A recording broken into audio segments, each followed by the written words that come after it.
it's kind of strange, I guess. So prior to the Trump coalition taking control, my feed was steadily. I mean, I would be upset, disappointed if it was 1,000 views. And now I'm barely allowed 2, 3. What do you think? What happened? Suddenly, all those people that for the first 70 parts of this were way into it, suddenly they are just like, nope, I don't want to do this anymore. And the part that's the craziest to me is it's like as I become more and more right, as you guys start to figure it out, looking around, catching on, whatever it is, as the narrative starts revealing itself, and I've been right this whole time. Hello again. How would it be that my feed would taper off? Shouldn't there be more and more people that are like, hey, that crazy fucker with the goofy hair was right? Shouldn't that be, isn't that how social media works?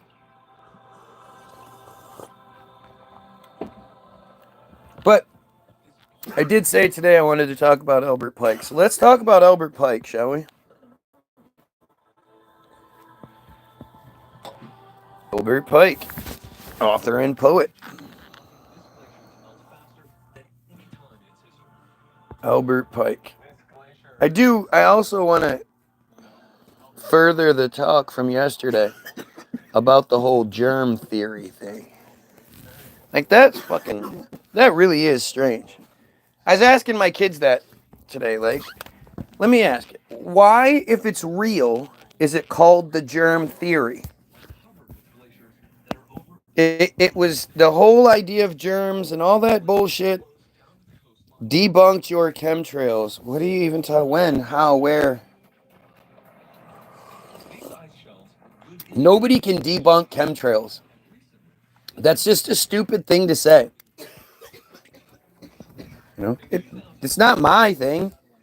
Chemtrails are exactly I can literally read you all sorts of literature that they want us to know about stratospheric aerosol injection and cloud brightening and or cloud seeding. It exists. There's no fucking argument there. Oh, you got a specimen and ran analysis yourself. Oh, well, I believe you. Do you, Ange? You believe that this guy got a specimen of chemtrails and analyzed it himself? Oh, yeah. What stupid nonsense are you even talking about? Germ theory, lol. You can see them under a microscope. Sure you can. You can see them under a microscope. You have a microscope handy that can show you what germs look like? And then you can decipher which things are the germs and which things aren't? Doesn't it literally come down to you being told a bunch of shit? But hey, you believe what you want. We'll get there. Was an American author, poet, orator, editor, lawyer, jurist. He was a jurist and Confederate States Army general who served as an associate justice of the Arkansas Supreme Court in exile, 1864 to 8. Oh, look. He looks just like all of the rest of them. Sitting in the chair, looking in the exact direction, buttons all disheveled. Like, everything is the exact same. I just...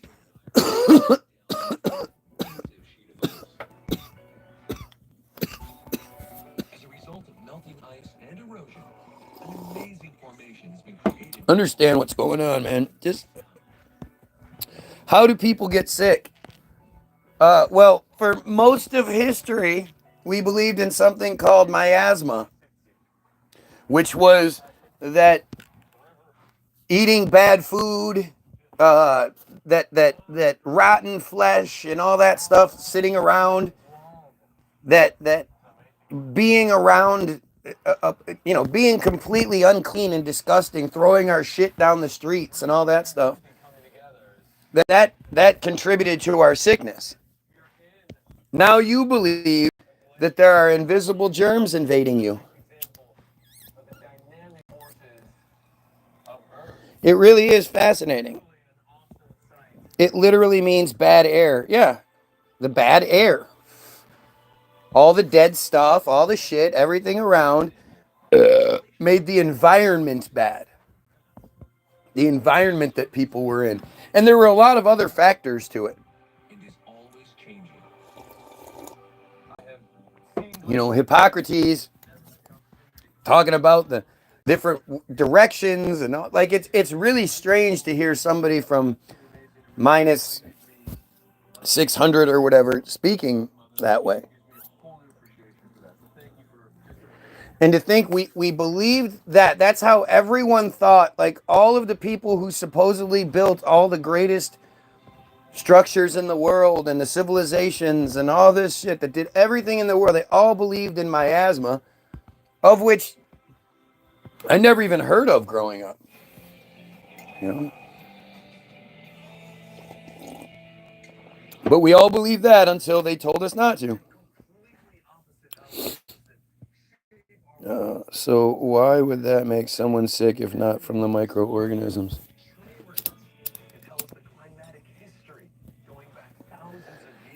I don't know. I don't know what the contributing factors are. I know it doesn't make everyone sick. So whatever those microorganisms are, why they can't affect everyone, that leads into a whole different thing. What would make your immune system that much stronger than anyone else's?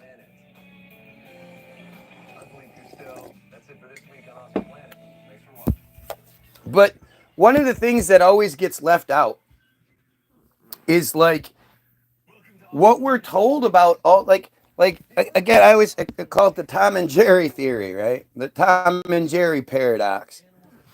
The only reason Tom and Jerry was such a popular cartoon for such a long time is because the idea of the cats chasing the mice around the house was a common thing.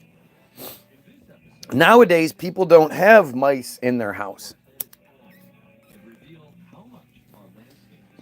And if they do, well, then they get the nuke gas. We call a professional to come really take them out. But that's just one aspect.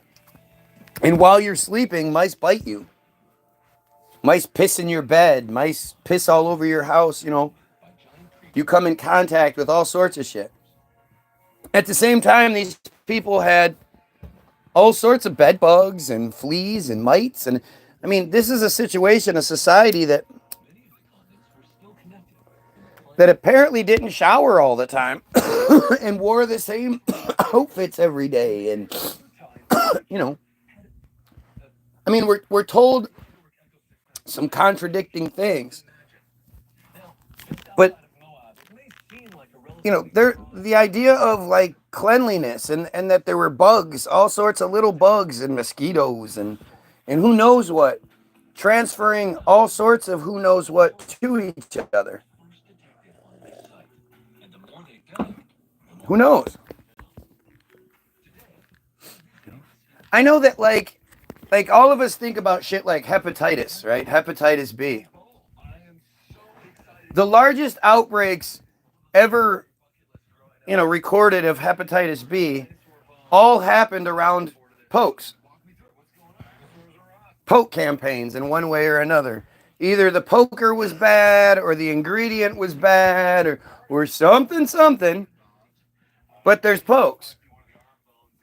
And the whole the problem being you either believe what you're told or you don't, right? Like that's just the truth in it. You either believe it or you don't. And you can sit there and arrogantly pick and choose which things you think you believe in. But it's not what you think. You know, it doesn't, you know, history is only what they tell us it is. when we hear about outbreaks, when we hear about, any sort of anything, plagues and shit like that, we only know it because they tell us it happened. You don't know anyone that lived through the fucking the dark ages and the plagues, and you don't know anybody. You just know what information you're given.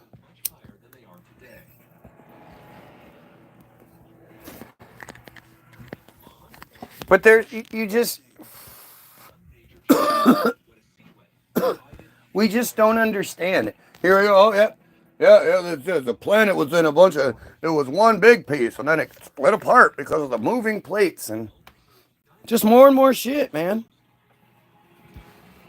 No, people believe what they're told until provided better evidence. Not true. There are, what is it? 65 to 85% of the population is a Christian.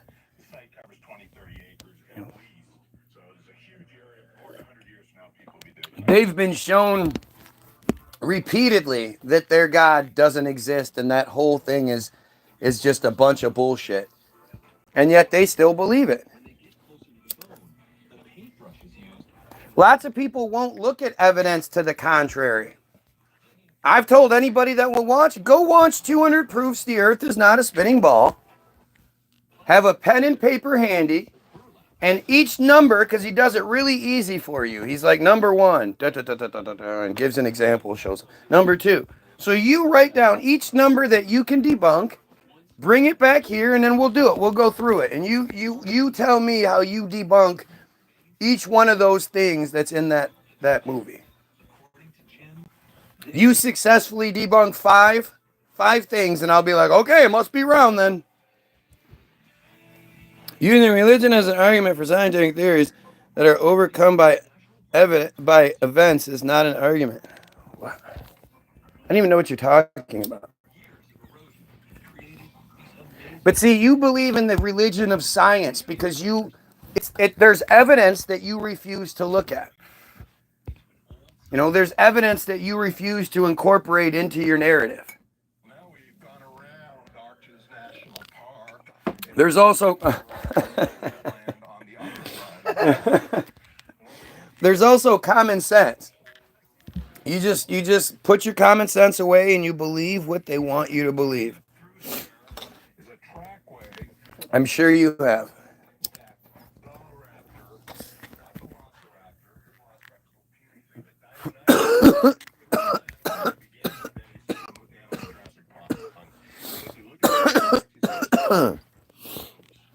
Just like scientific community rejects any religious information. Well, but we are foolish, right?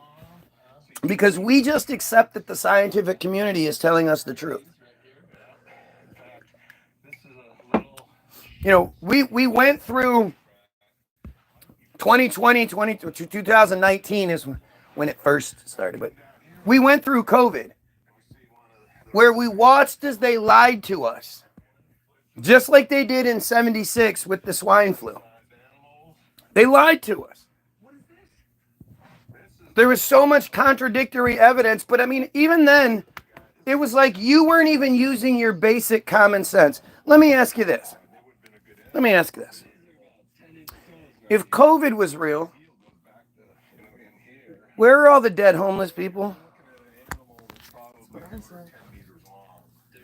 I mean, there are some things that you don't even have to get like way deep into, the hundreds of thousands of contaminated tests that the government shipped out in the beginning, the put options that so many government people put on stocks that day. There's so much shit that doesn't make any sense. That don't make no sense. There's so much shit that don't make no sense. And we just go, yeah, okay. Again, look at your average Trump supporter. If you, I can't, I've had multiple Trump supporters tell me that Biden is who locked us down. Trump didn't do it. Tons of people. That's what people say all the time. I mean, it's like, it's mind numbing. Homeless people actually have really good immune systems. Yeah, that must be what it is.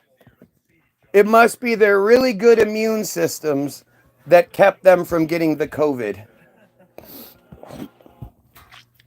Do you see how you have knee-jerk, pre-programmed responses already ready already, even though they're stupid?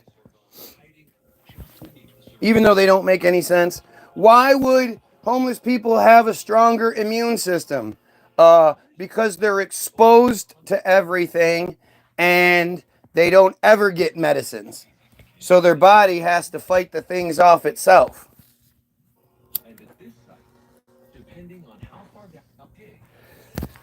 But they're also not getting all the same shit we get. Like, to me, it's so obvious, right? They're not getting tested. They weren't getting Q-tips shoved up in their razor thin nasal passages that are basically a direct line into your bloodstream, which is why people snort drugs. They got to stick a Q-tip way up in there and scrape around. Sounds reprogrammed. That you think homeless people don't eat. That I think homeless people don't eat.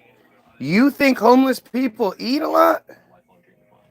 All those big fat homeless people you see all the time? Right, begging, you see all those big fat people? You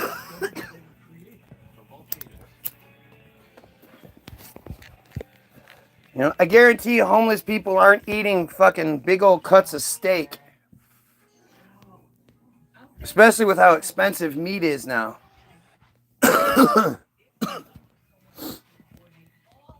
But you know what? I mean, again, you want to believe that there are little bitty monsters that are trying to invade you.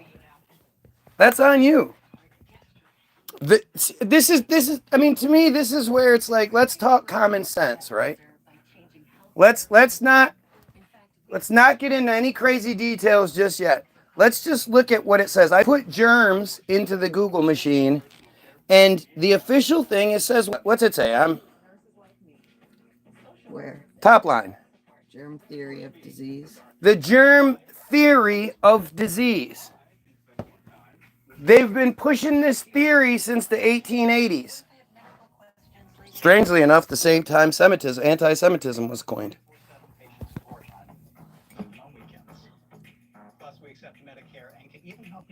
Been pushing the same theory for 140 plus years, and it's still a theory. It's not a fact. How come someone who I haven't ever lived with can give me the same symptoms after meeting them one time? Because you guys are in the same region, probably eating the same, food from the same area, the same this, the same that. Who knows what it is? So this is the part that's always funny to me. So let's do it. We got to do it. I was avoiding doing it, but we're going to do it. So we're going to do the COVID sauce bit, right? Because what this person believes is that or it's in the water, or it's something. Just because we don't know what it is doesn't mean it's what they say it is. Everything they do is to lie to us and to control us. But what you guys believe is that one day Jacob Clement is walking down the street, right? And suddenly he becomes patient zero. It has to be somewhere around like September-ish. Because in the summertime when it's warm outside and it's much closer to our body temperatures outside, it's not sickness time. But Jacob believes that he's walking down the street when suddenly COVID, flu, whatever, cold it may be that season manifests inside of him. And suddenly it just manifests. It's just God made it. And now this thing, it starts getting him sick. And you don't realize just how intelligent you believe germs are, but you believe germs are really intelligent. They are self-replicating, very, very functional and adapting life forms. So as it manifests inside him, it self-replicates up into his lungs and mucous membranes and all that. And so now he walks around, and as he coughs and sneezes, little it's like a lime green color cloud with little pinkish red spots in it, speckles everywhere. I mean, it's invisible, but that's what it looks like. It's like a cloud, and it comes out. And if he's standing in a room where there's no fans, no circulation of air, the cloud will just sit there waiting for someone to come walking through it. Dun dun dun. And as they walk through it, they breathe. And the little germs, and they run up in his nose. Now remember, Jacob is 98 point something degrees, his body. When he coughs it out, it's not summertime anymore. It's the temperature's dropped. It's 60, 50, 40, 30 degrees out. And yet this super adaptive, intelligent, self-replicating cloud just holds itself in the air. Gravity defying cloud just holds itself in the air in this much colder environment, waiting for a new person to come through. And then it knows as soon as you walk through, it's like, oh, and it runs up in your nose and it gets you sick. The other thing that Jacob does is if he coughs or sneezes and he does it into his crowbow, everything will be okay. We're all safe. Thankfully, we're all safe. But if he were to go all the way here and cough, now everyone's in fucking danger, right? Because now he is coughing, self-replicating COVID sauce, flu sauce all over his hands. Again, it's like a greenish color with little specks, little red pinkish specks, but it's invisible. But now he has that on his hand. If he coughs here, it's fine. It corrals it. It all stays in the crowbow. But if he coughs here, I mean, it's believable. I mean, this is a good 8 to 12 inches away. It's like a mile as far as germs are concerned. But now it's on his hand. And as he walks, this self-replicating COVID sauce, if he touches the bed, if he touches the wall or whatever, it leaves a streak on the wall. And it just pop, pop, pop, pop, pop. It's like popcorn. Brr, brr, just self-replicating COVID sauce. Now this whole line is self-replicated COVID sauce. He touches the pen. The pen is covered in self-replicating COVID sauce. The door handle, self-replicating COVID sauce. And that again, the super intelligent thing, like it can sit on the 30, 40, 50 degree countertop. You could just sit there and wait. Set up a little base camp. I'm scared, Sarge. We're all scared, son.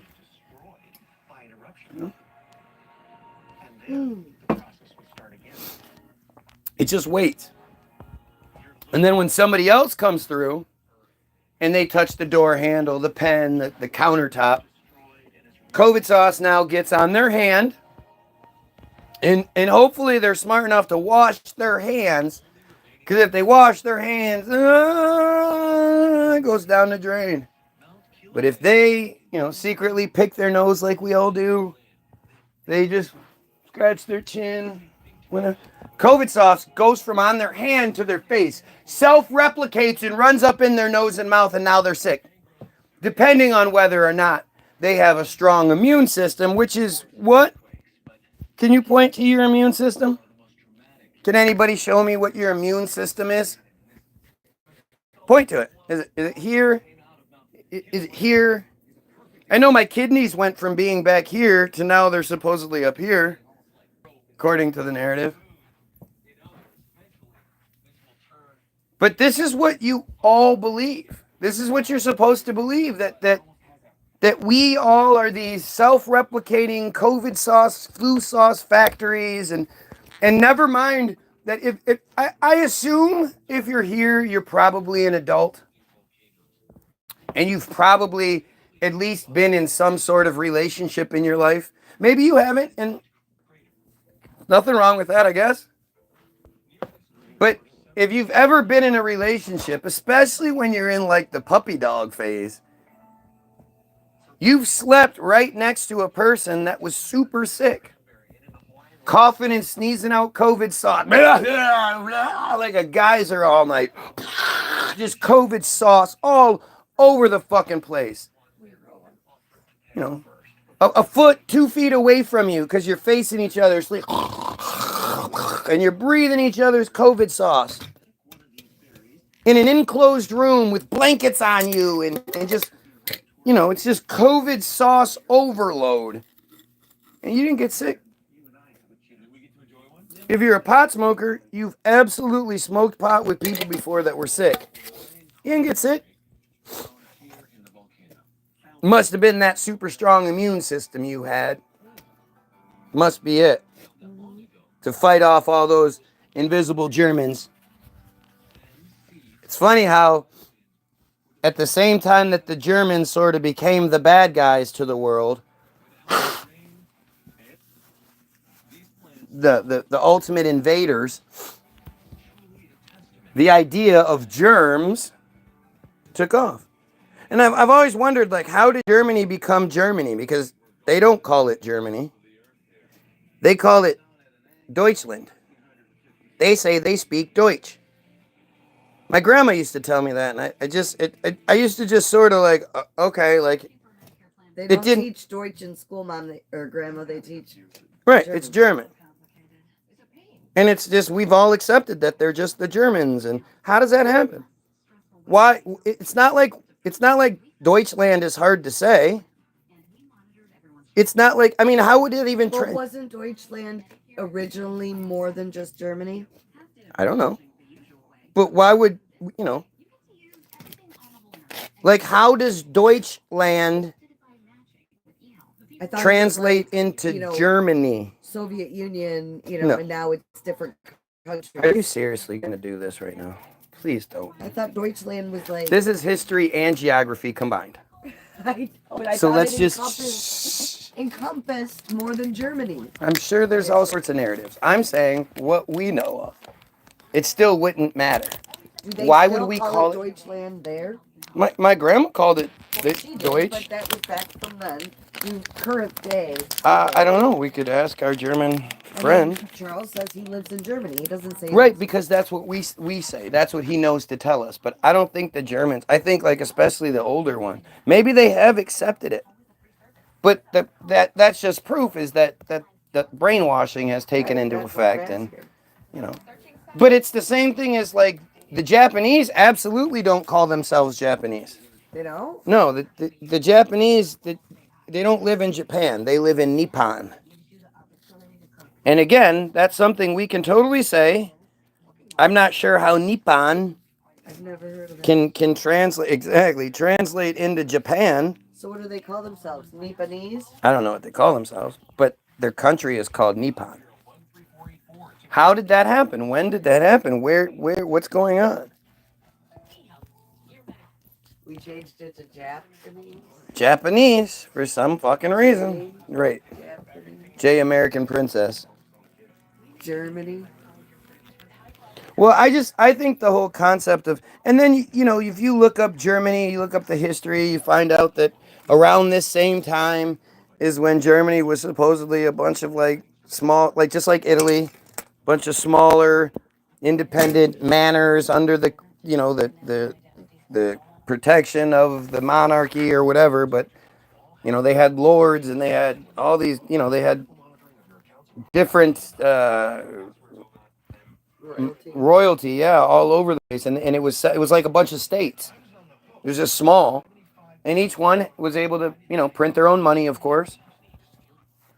But that all changed around the 1880s. Same thing happened with Italy. Why Italy is now this big giant boot country when it wasn't. And it's crazy because we just don't know that. And you get these people, like you get the Italians who have been brainwashed to be some of the dumbest people ever. And the crazy part is you see that with Italians. Like, there are plenty of Italians who really, really hate the gangster stereotype, especially hate the fucking Jersey Shore dumbass stereotype, or the Vinny Barbarino, oh, Vinny the fucking the meatball, the dumbass. Right. These guys are playing, this Italian stereotype because the Jays probably didn't like the Italians. You know, the Italians were used to create to cover for the Purple Gang. They created the Italian mafia. The Italian mafia doesn't exist all throughout history and shit. They were given that position.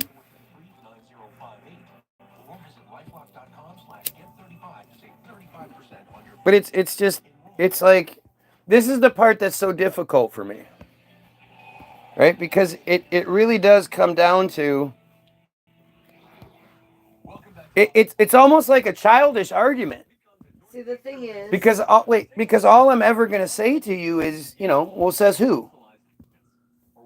Who's behind your argument? Where'd you get your information from? And that, because we don't know what the real answers are, you have to tell people some sort of story, or it's too unsettling for them to have no idea. Most people are so scared of the unknown. It's the scariest of all of the fears. well, I do have something. I do say it's something. It's just not going to be what you like. But that still, there leaves too many unanswered questions that we just don't have the information to answer. We can if we unify and overthrow the Jays that absolutely have those answers. Maybe they have those answers. They absolutely do. Maybe they've destroyed those answers, but carry the knowledge in their heads. No. We don't know. They just hide it away. But the fact of the matter is, leaving people without stories that fill in enough gaps to make them feel comfortable is a very scary thing. Okay. I mean, yeah. But at the same time, I can't think it's any more scary than you're going to burn in hell for all of eternity. I know you think you have a get out of... That's different. You have a get out of... No, but that just shows you people are willing to believe some crazy shit. Some really scary, awful shit. Yeah, well, they also think, well, that's not going to happen to me because I'm a good person. It doesn't... But if you're going to say you believe in the thing, then let's break down the thing. And are you really going to go? Are you really? Because I don't think you are. I'm pretty sure you had sex before you were married. Yeah, well, God forgives those things because I've repented. Yeah, I think, because again, it's all left up to interpretation, obviously. But I think my Hail Marys. God gives the list of things, and you're supposed to do those things. The repenting thing happens if you didn't know you were doing it. But to knowing, it's like, your kid looking at you and looking at your favorite vase on the thing, looking at you, crashing it down and going, oh, I'm sorry. And you're just going to be like, oh, yeah, okay, that's no problem. As long as you say. We do with cats all the time. We forgive them and love them. So no, we don't. God is a loving and forgiving God. No, we don't. As long as you admit what you did and you apologize and say enough little prayers or rosary beads or whatever, you're going to be fine. That's what you want to believe. That's again, not one of the major sins, If it's a major sin, then maybe not so much. But it comes down to what you want to believe.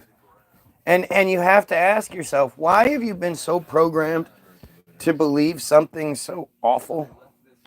I mean, even let's break down the good part. Let's break it down on the good level. What do you think heaven is? How do you think heaven works? How could that possibly exist? The thing I always ask is like, if you're required to, and angels and rainbows if you're required to be there when people die, the family members are all there to meet you, and you're flying through the tunnel, and they're like, hey, and they're all, how far down that line do I? Yeah, I am your third cousin, twice removed on your mom's aunt's side. Well, see, the thing is, I know you're going to bring in that cartoon, but that's not what it says. That's just a cartoon. The thing is, like, if we're all truly energy, you meet those people, you will already know who they are. You will feel that familial and ancestral bond. See, that would be nice if religion taught along those lines. It doesn't. It would be a lot more acceptable. But the fact that it's like, no, those people will be there. Like, you get to see your people again. That's, it's insulting and it's stupid. Yeah. No, I mean, and I always thought, Iowa? What about Iowa? The same thing, like my heaven's not the Aya's heaven. Exactly. How could that possibly ever exist? How could my heaven exist and my grandmother's heaven exist at the same? What about the people from like the 1740s? What's their heaven like? Do they have access to my heaven? My heaven, like, and part of my heaven is like hanging out playing video games and shit sometimes, right? I like doing that. Do they get access to the video games? Like, does heaven progress? Does the technology and shit progress, or are they still up there strumming harps and shit? Because that's not very heavenly. Unless, of course, you get up to heaven and it's much more of like a lobotomy kind of situation where you're just like, and that's all you do. Is that the heaven that they're talking about? How does this work? The Jimi Hendrix paradox really fucks with me, right? Because if Jimi Hendrix is alive today, he has to hire incredible security to keep the goyim away. We've all been taught that we're supposed to act like fucking idiots when we see a celebrity. Grab a piece of his clothing, right. His clothes off his body. He wants me to sit here and scream in his face and be weird. He wants that. He's a star. He wants that. But to think like Jimi Hendrix music will always be popular. It'll always survive. So does this mean throughout the rest of history or future or whatever? No, just his family. He just has to sit there and like all the spirits that want to, hey, Jimmy, I loved you when I was alive, and you got me through some tough times, and what was Purple Haze about? And does he have to just sit there and yeah, I know exactly what questions you're gonna ask. Yeah, and he just sit there, and does he have to deal with everybody, or does he then have to hire security? Are there fucking souls up there that are going to be in charge of keeping people away from him? When you go to heaven, they're like, yeah, you get everything you want. To an extent. You pick your top 3. It must be like a genie thing, because they can't accommodate everybody's wishes. It's heaven. Non-stop for eternity. It's heaven. Doesn't say anything about rules. It just sounds like it's impossible to get there. And then hell's pretty like, yeah, you just burn in hell for all this fucking eternity. It's burning. It sucks. And I could see how, like, my grandmother could be in the same hell I'm in. My grandmother's hell, it's all black people. I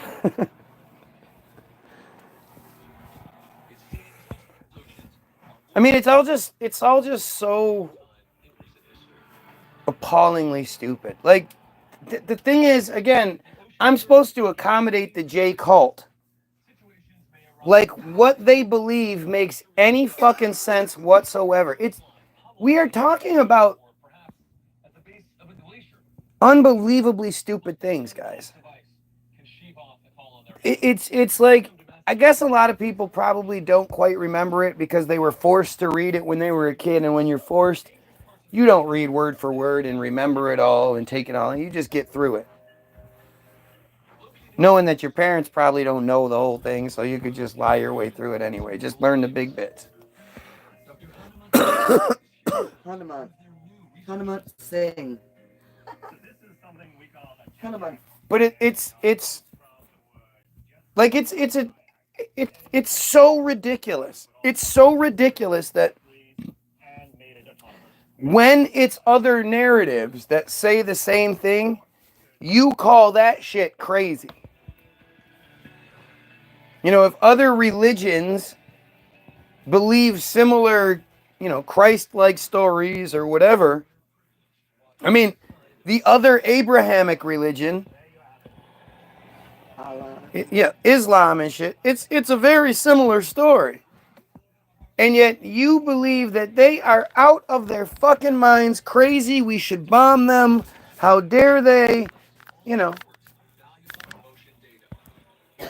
And Makes it's no sense to me. and Who cares if they want to call God Allah and their stories have different characters? but just the concept of God is like, what are you? Why? You know what's Why? crazy to me? This is what's crazy to me. This shows something about like deep genetic memory. Um, so we embrace the story of the German Santa Claus. I can't think of the name right off. I'm drawing a blank. Stupid me. But um, we hear those stories and we hear the French Completely Santa manufactured. Claus, and we embrace those stories and are enamored by them. What's the difference? Is it because they're white? Well, we can take the Germans' version of Santa Claus. It's not the same as ours, but we're accepting to I mean, hear it. Santa's still white in those narratives. If But so are Santa's the not white, people. that's not okay. So are the people who believe in that story. But yet we come to the brown people that believe in, you know, a different Moses or whatever their version of the stories are. And it's like, oh no, they're bad. They're wrong. We Yeah, can't believe that racism at has a all. lot to do with everything, for It's so sure. crazy to me. For sure, but it's so much more again. Like most people don't know anything about Islam. Most people don't even really know the anything about the Christianity they say they believe in. Oh, they make their women all dress up and they cut their clitorises off. That's what you know, the racist. I mean, that's what the Wahhabis do. That's what your President Trump and Biden and you know trying to work with the Saudi Arabians, who that's the main religion of the Saudi Arabians. The Wahhabi sect of Islam is what the Saudi royalty. That's what they practice. That is not the majority of Islam. No, the majority there are countries that have Muslim countries that have female heads of state. They're more advanced than we are in that regard. Right. I mean, we also have Christian denominations that are fucking crazy. Look at the Mormons. You know. They're all crazy. You guys believe that you should cut your freshly born beautiful baby. You should cut his penis skin off.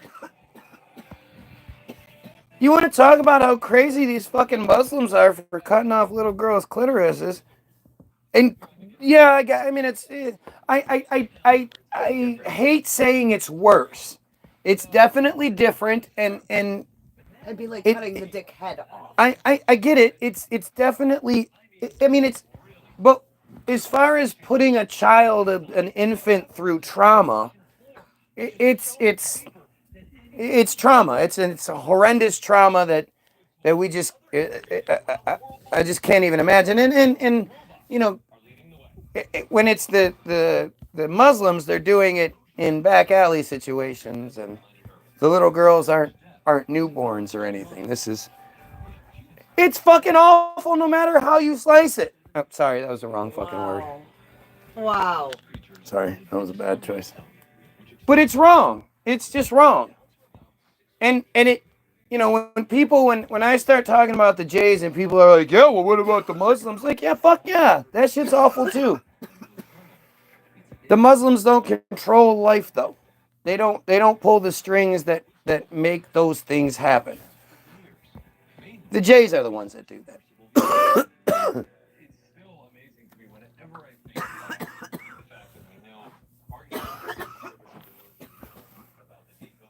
And it's wild to me. Like, look at these. Look, why are there never any comments that to contradict anything I'm saying? Have the comments been shut off, or did you all just shut the fuck up?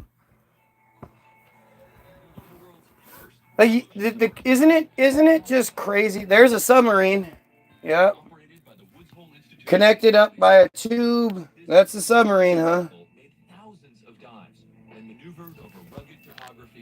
We're looking at submarines. Unmanned. I don't know what it is. Yeah, it's unmanned. Yeah. takes pictures. Right. So now we're gonna. I mean, It doesn't need oxygen. right. And you still don't even fucking know. You don't know where that shit is. Just because this video is telling us it's in these super deep dark places, you don't know that shit. They're just saying shit. It's a television commercial. It's fucking silly. The world is fucked. It sure seems to be.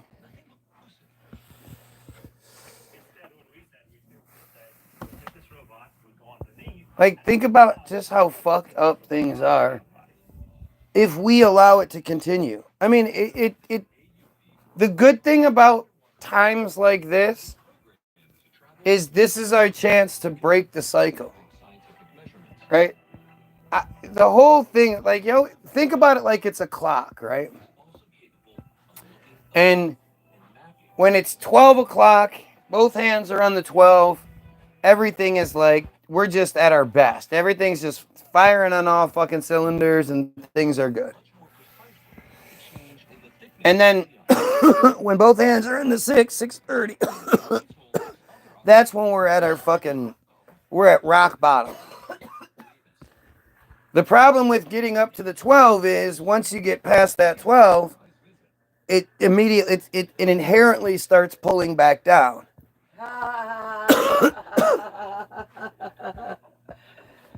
Okay.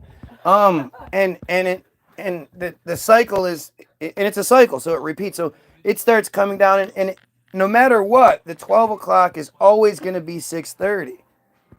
At 6:30 is us at our rock bottom. And that's when we can really start deciding whether we're going to break that cycle and go in another direction or just continue the cycle. And most of us, by the time we get to like 9:45, things have started to pull out and it's starting to look better. You can see the 12 o'clock on the horizon. So instead of breaking from that 9:45 and going in a different direction, you're going to do what it takes to get yourself back up to 12 o'clock. Knowing it's going to lead you back around, that's how that works. You still want to feel that 12 o'clock, not realizing that it doesn't have to be another cycle. You could go this way and make it 12 o'clock all the time. Instead, you want to just do your cycle.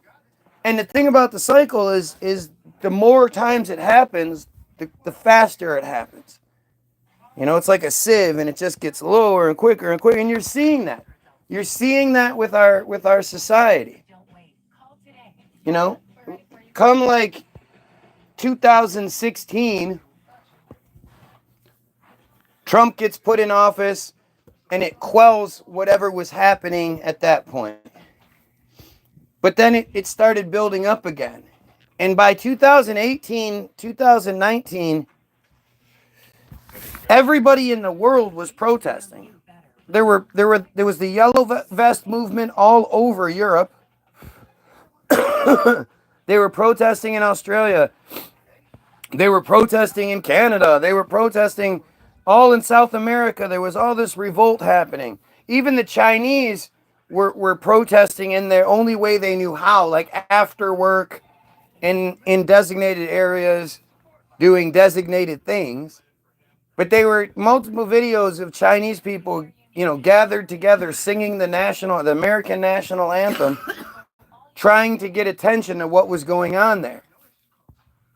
The only place that wasn't protesting was us. We were doing our stereotypical BLM kind of shit, the stuff that divides us anyway, because white people just cannot handle the idea that Black Lives Matter. My wife fights me on this one all the time. No, it's all lives matter. And it's like, yeah, no shit. Nobody says anything about, all lives don't matter. The phrase is Black Lives Matter because it's the one that doesn't seem like it does matter, especially when it comes to police shooting unarmed black men. That's what Black Lives Matter was about. It wasn't about the neighborhoods. It wasn't about this, that, and the other.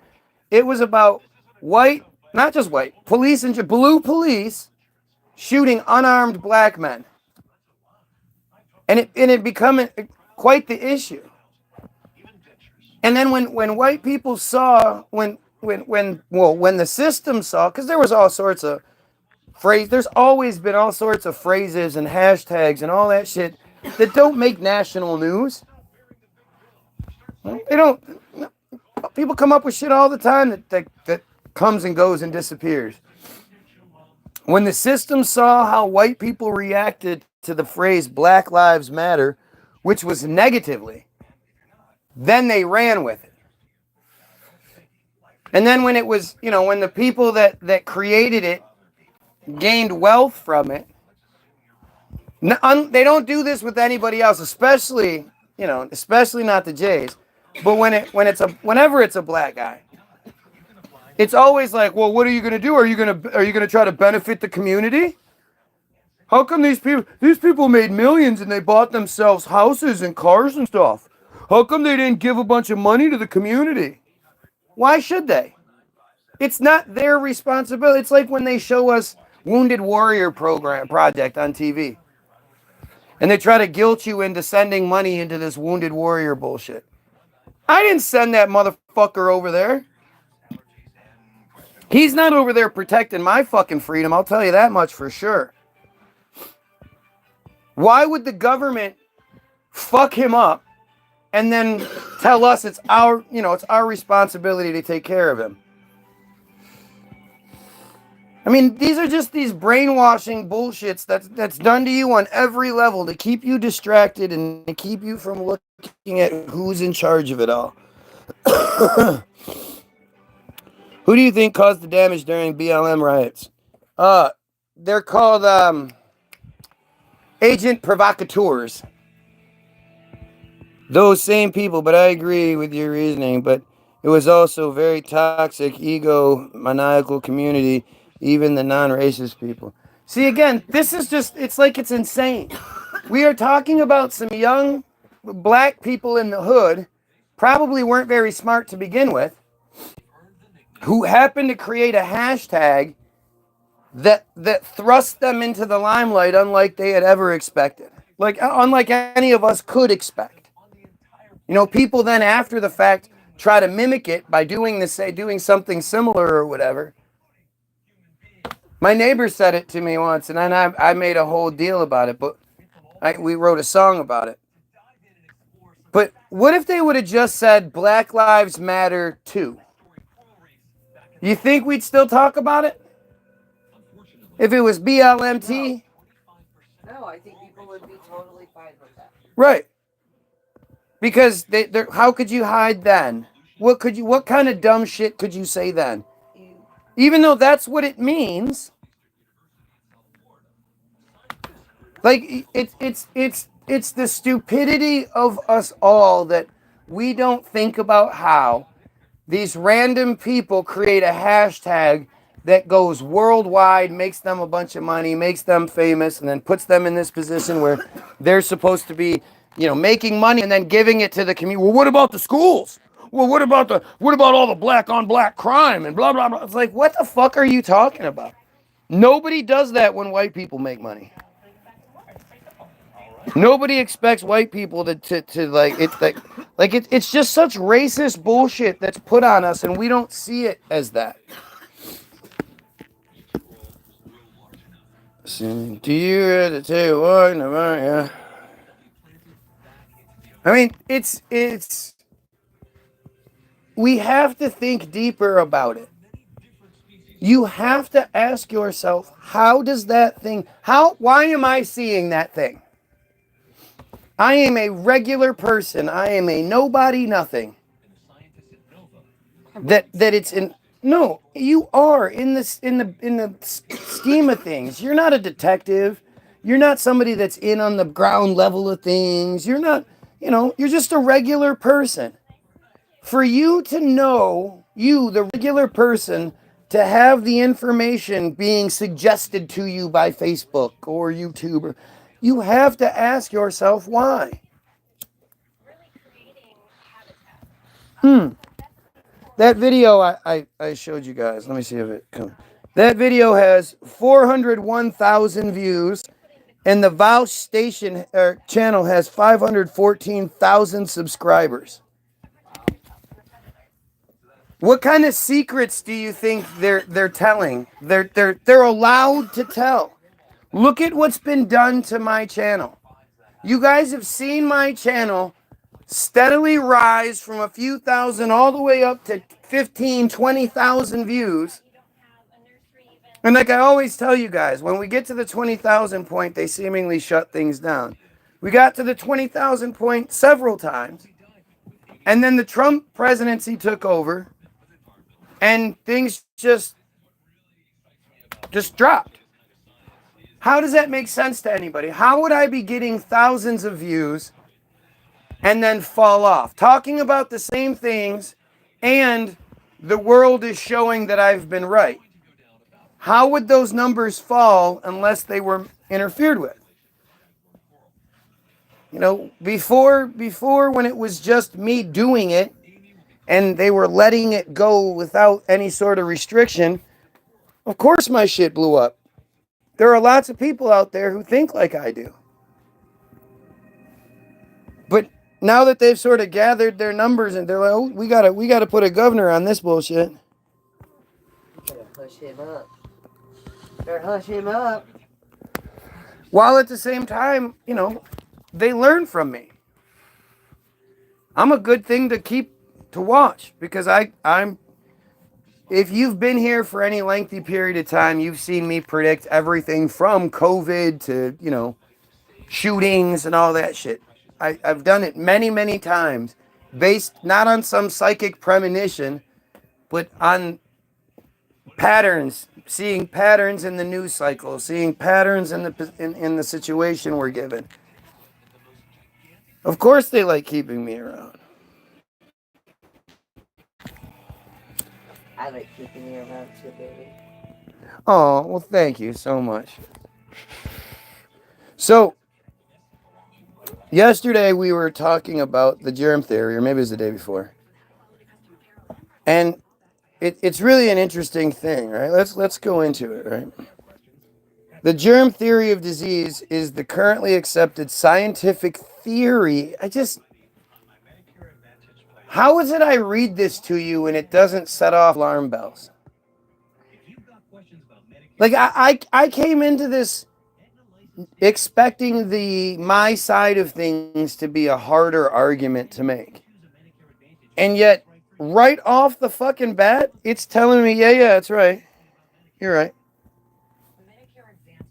This is what happens when you put germs into the Google machine. What do you like about it? No copay for my doctor. It's wild, right? All right.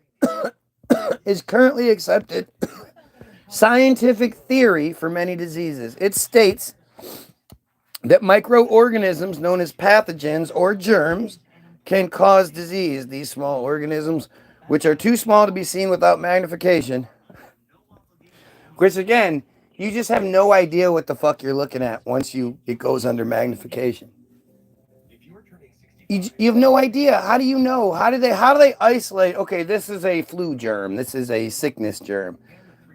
Where do you get that? How do they separate the germs in your saliva? You go, bah! And then you look under the microscope. How do you know you're only looking at fucking cold germs? That's stupid. And do they all like, all right, line up. All right, you look like a cold germ. Okay, next. Like, do all the cold germs look alike? They all have the same. They're alive. The names, I don't know. There's not some of them that like rock their little spindle things out to the side and shit. Like, yo, what's up? Yeah, they're named one thing. Right. Fucking stupid.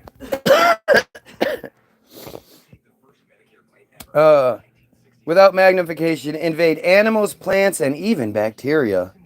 Their growth and reproduction within their host can cause disease. Germ refers not just to bacteria, but to any type of microorganism, such as protists or fungi, or other pathogens, including parasites, viruses, prions, or viroids. Diseases caused by pathogens are called infectious diseases. Even when a pathogen is a principal cause of a disease, environmental and hereditary factors often influence the severity of the disease and whether a potential host individual becomes infected when exposed to the pathogen. Pathogens are disease causing agents that can pass from one individual to another across multiple domains of life. Makes sense. You know what? I'm going to deviate real quick and I'm going to go over to infectious diseases.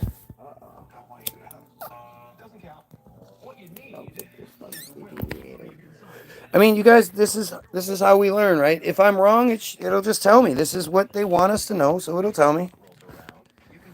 An infection is the invasion of tissues by pathogens, their multiplication, and the reaction of host tissues to the infectious agents and the toxins they produce.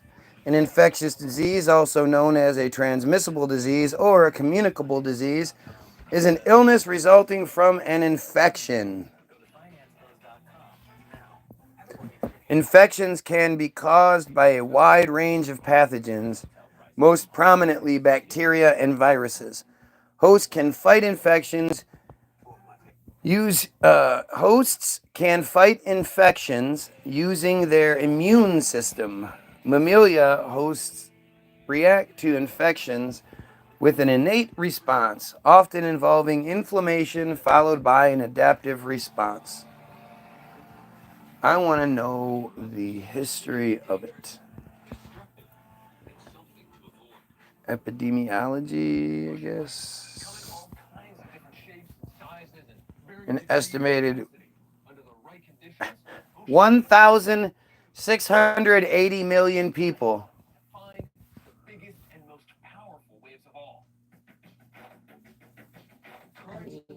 Why do they do that?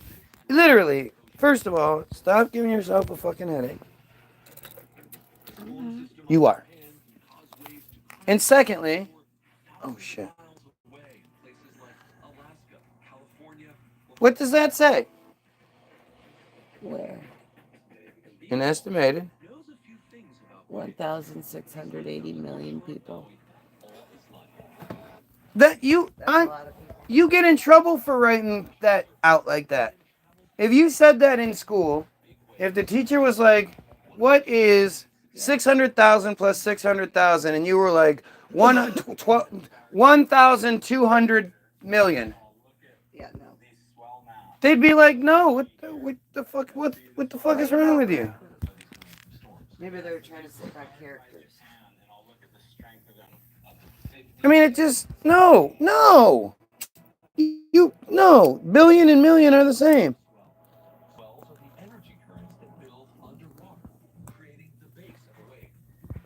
Why would they write it like that? 1.6 billion apparently, but why the fuck would they write it like that? How does that? No, he says. I just don't like. No. What is going on here? Why am I'm the bad guy. It's frustrating. This is the shit that frustrates me. Because I'm the bad guy who is crazy, who, lost family and inheritance and all these things because I look things up and I want to know the answers to things. And then I go and I'm consistently trying to want to know the answer. That's a problem. Don't you see? Duh. But I mean, I grew up in a family where knowledge was king, where he who knew the most was the best. To an extent, you also have to know your Well, I don't know the rules. Nobody gave me the rules, and I can't just I can't. If I find something really interesting and there's more to read on it, and you go, oh wow, yeah, that thing you find, don't look at that. You're gonna look at. I'm gonna look at it. Why would I not? Why do you not want me looking at that? An estimated 1,680 million people died of infectious diseases in the 20th century. and about 10 million in 2010. What?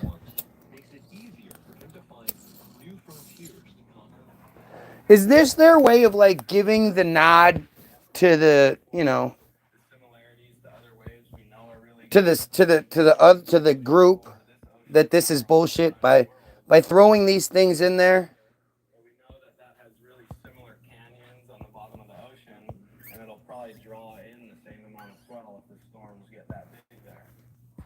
The World Health Organization collects information on global deaths by International Classification of Disease (ICD) codes categories. The following table lists the top infectious disease by number of deaths in 2002. 1993 data is included for comparison. We're comparing the data between 1993 and 2002. You guys know that it's like way later than that, right? How would that information be relevant today? 1993 to 2002 is like it's like comparing the TVs from 1993 to 2002. Look at the difference in the technology. And we're like, yeah, who used to pick those things up?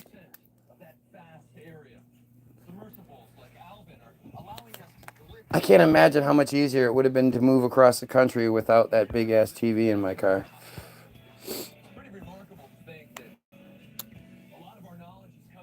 Percentage of all deaths. All infectious diseases. 14.7 million people in 2002. Compared to 16.4 in 1993. So it sounds like we were getting better then, huh? I mean, that's from 25.9, from 32.2% to 25.9%. 20, that's 6% less. Fucking A, man.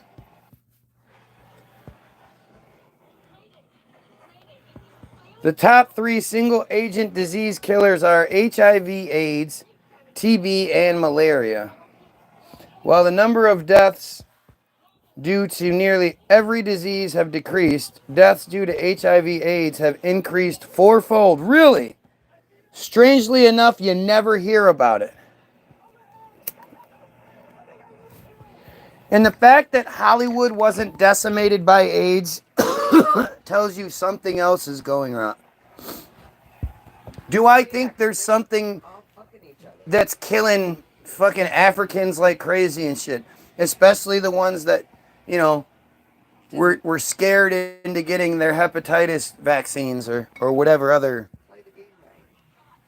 you know, whatever other free medication that the government was going to give them. I mean, think about it. How many different life-saving medications can you get for free? You know, absolutely necessary for your life to continue medications are free. Actually don't cost like thousands and thousands of dollars. I always thought it was interesting how they would give people prescriptions for pain pills that they're absolutely addicted to. You know, heavy duty pain pills, charge them like $1,000 for the script and then be like, all right, don't sell any of these now. Don't try to cover up your losses because I know you're poor and can barely afford that $1,000 anyway, but don't sell these. These sell for a lot of money on the streets. Don't you sell these. Don't you be my competition now. Which instead they should have been looking at it like creating new customers. Show is so terrible. Childhood diseases include pertussis, poliomyelitis, which is polio, diphtheria, measles, and tetanus. Isn't that funny? The Great Plague of Marseille in 1720 killed 100,000 people in the city and the surrounding provinces. So we're supposed to see this painting from the 1720s. and be like, whoa, man, look at all those deaths and all that shit. And I'm like, who the fuck built the skyscrapers? Right. Those are huge buildings. Who the fuck built all that while they were on horsebacks and donkeys? And who was building all this shit? Look at the contrast in these paintings. Look at the one way in the back. That has to be 10 fucking stories tall, man. And they made a point to paint them like this all the time. Who did that? Why?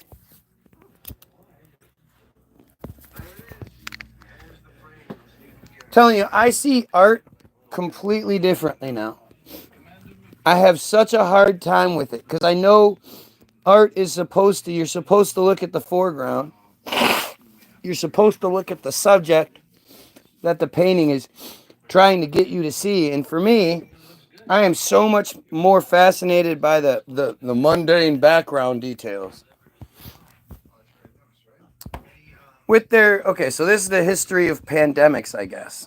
With their potential for unpredictable and explosive impacts, infectious diseases have been major actors in human history. Not major factors, not, major contributors, but major actors in human history. Why do they write it like that?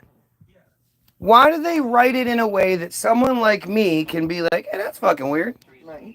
I don't know. There was a little baby, I don't know if it was centipede. I have no idea. A pandemic, or global epidemic, is a disease that affects people over an extensive geographical area. For example, a disease isn't a disease like when you think of diseases, you don't think of diseases like,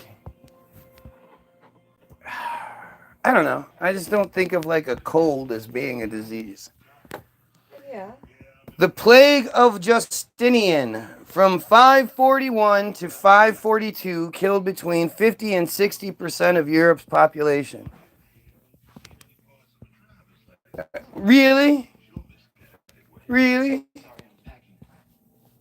Like, understand that at this point, all they have to do is like, there was the plague of Bukalaka, and that was a really bad one that made people's ball sacks explode.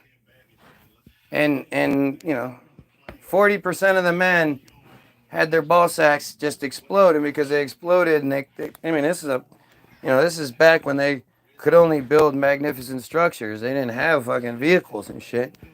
They'd bleed out and die. So yeah, it was like 40% of men that had it, or 40% of men would have it, but 100% of the men that had it died. It was the Balsacic plague of 721 and a half to 746.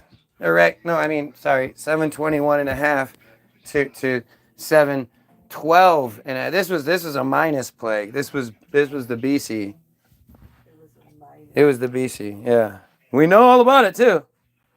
The Black Death of 1347 to 1352 killed 25 million in Europe over 5 years.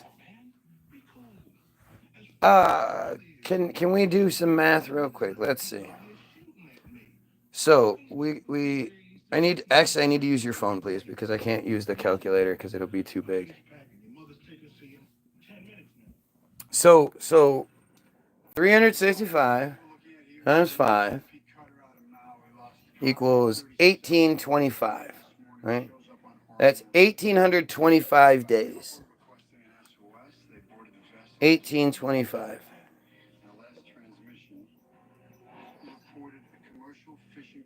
25 million divided by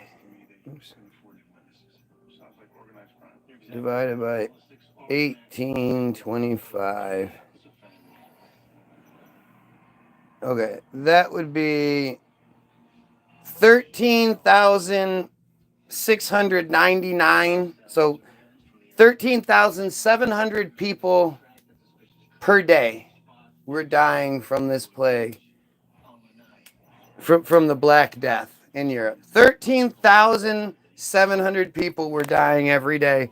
And they were just, I mean, do you realize how insane that is to think about?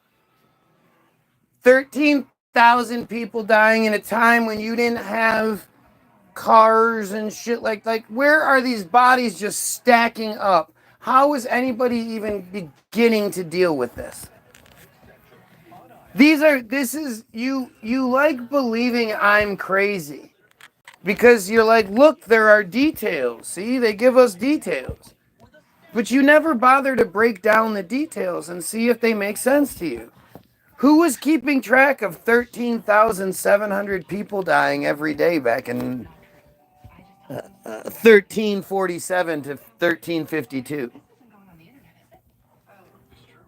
That just, you guys think all that makes sense, right? No. I'll be right back. Okay. Nagger.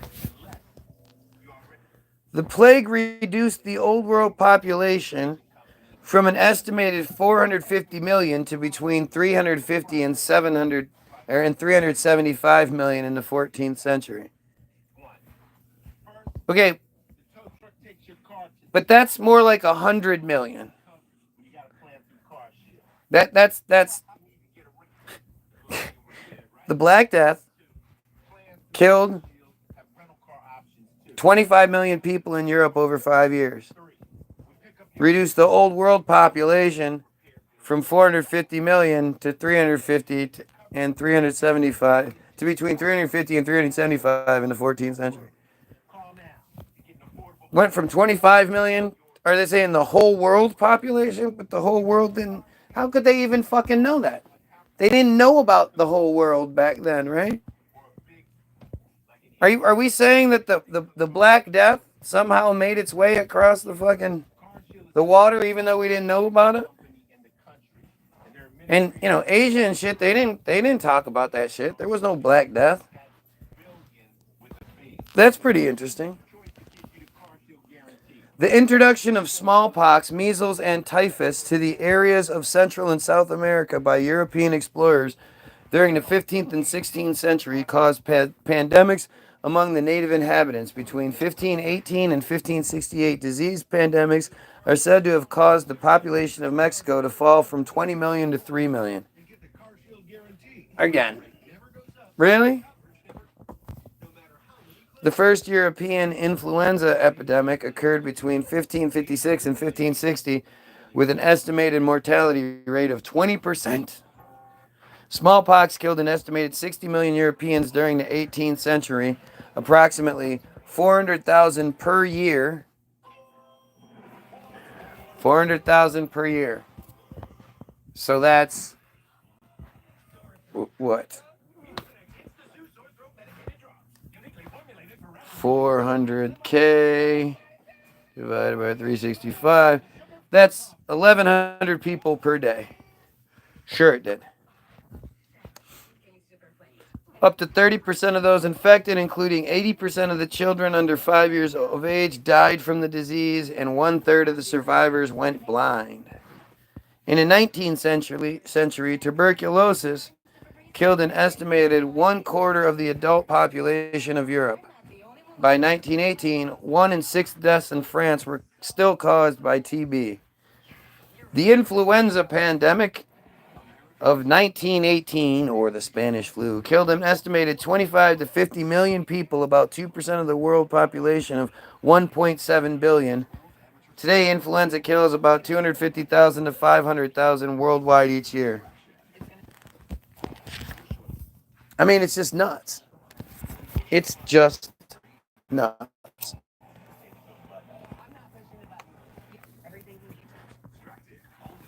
In 2021, COVID-19 emerged as a major global health crisis, directly causing 8.7 million deaths, making it one of the leading causes of mortality worldwide. That is bullshit. Directly causing. It's funny how they word this to like, nothing else is worded that way. But this is. In most cases, microorganisms live in harmony with their hosts via mutual or commensal interactions.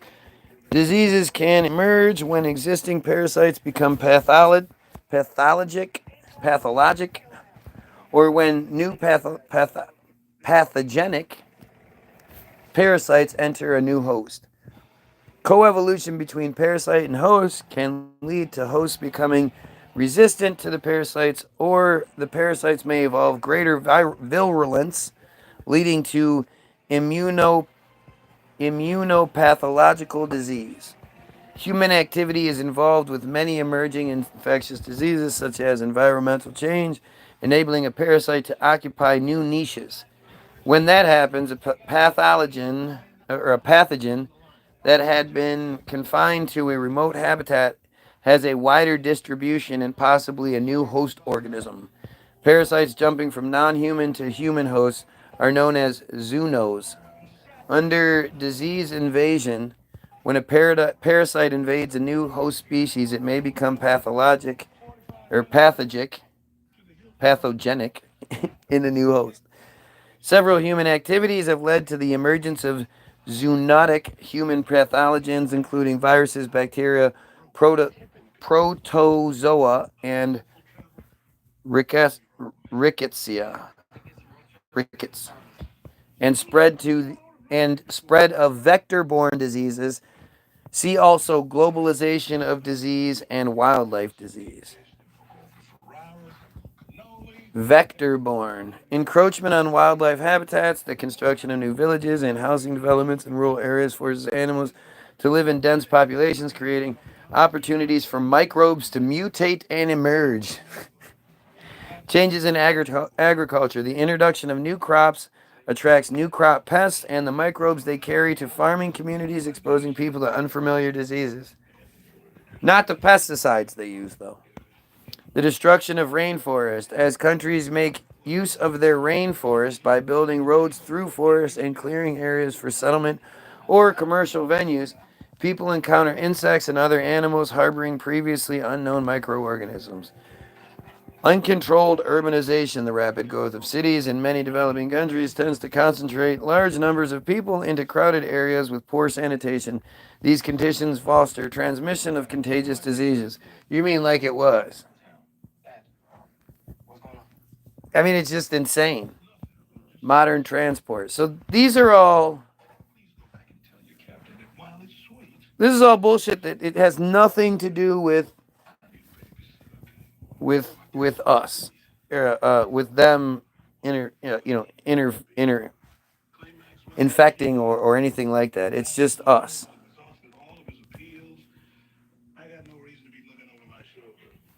Oh shit, chubby girl. I didn't know it was Valentine's Day. I forgot about that. We don't do that here. I'm really surprised that I can't find the history of it. Why isn't that a easier thing to stumble across here? Pathopsychology.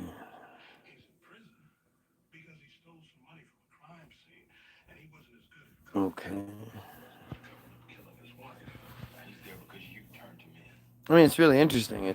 That's. I'm here for history. I want to know history. So to not be able to stumble across any of the history, it just seems strange from outer space.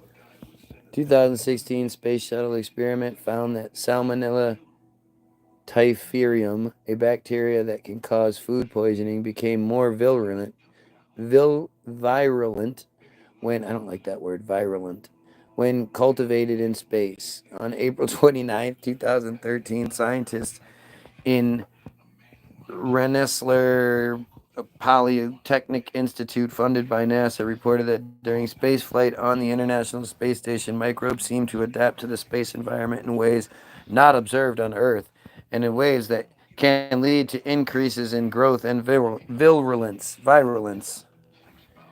More reluctantly, or more recently, in 2017, bacteria were found to be more resistant to antibodies and to thrive in near weightlessness of space. Microorganisms have been observed to survive the vacuum of outer space. Boy, that's stupid. I'm really, really surprised I can't find. I guess we go with this. Germ theory of disease. We start back here, sort of kick this back. In antiquity, the Greek historian Thucydides, Thucydides, minus 460 to minus 400. Oh, he only lived 60 years, huh? Was the first person to write in his account of the plague of Athens that diseases could be spread from an infected person to another. In his On the Different Types of Fever, 175 AD. Oh, okay. I thought we were still talking about the same person. The Greco-Roman physician Galen speculated that plagues were spread by certain seeds of plague which were present in the air. In the Sushruta Samhita, the ancient Indian physician Sushruta theorized leprosy, fever, consumption, diseases of the eye, and other infectious diseases spread from one person to another by sexual union, physical contact, eating together, sleeping together, sitting together, and the use of the same clothes, garlands, and pasties. Pasties. They were using same pasties. This book has been dated to about the 6th century, minus 6 BC, minus the 6th century. So that's not sure if that's minus 500s, minus 600s, or minus 700s.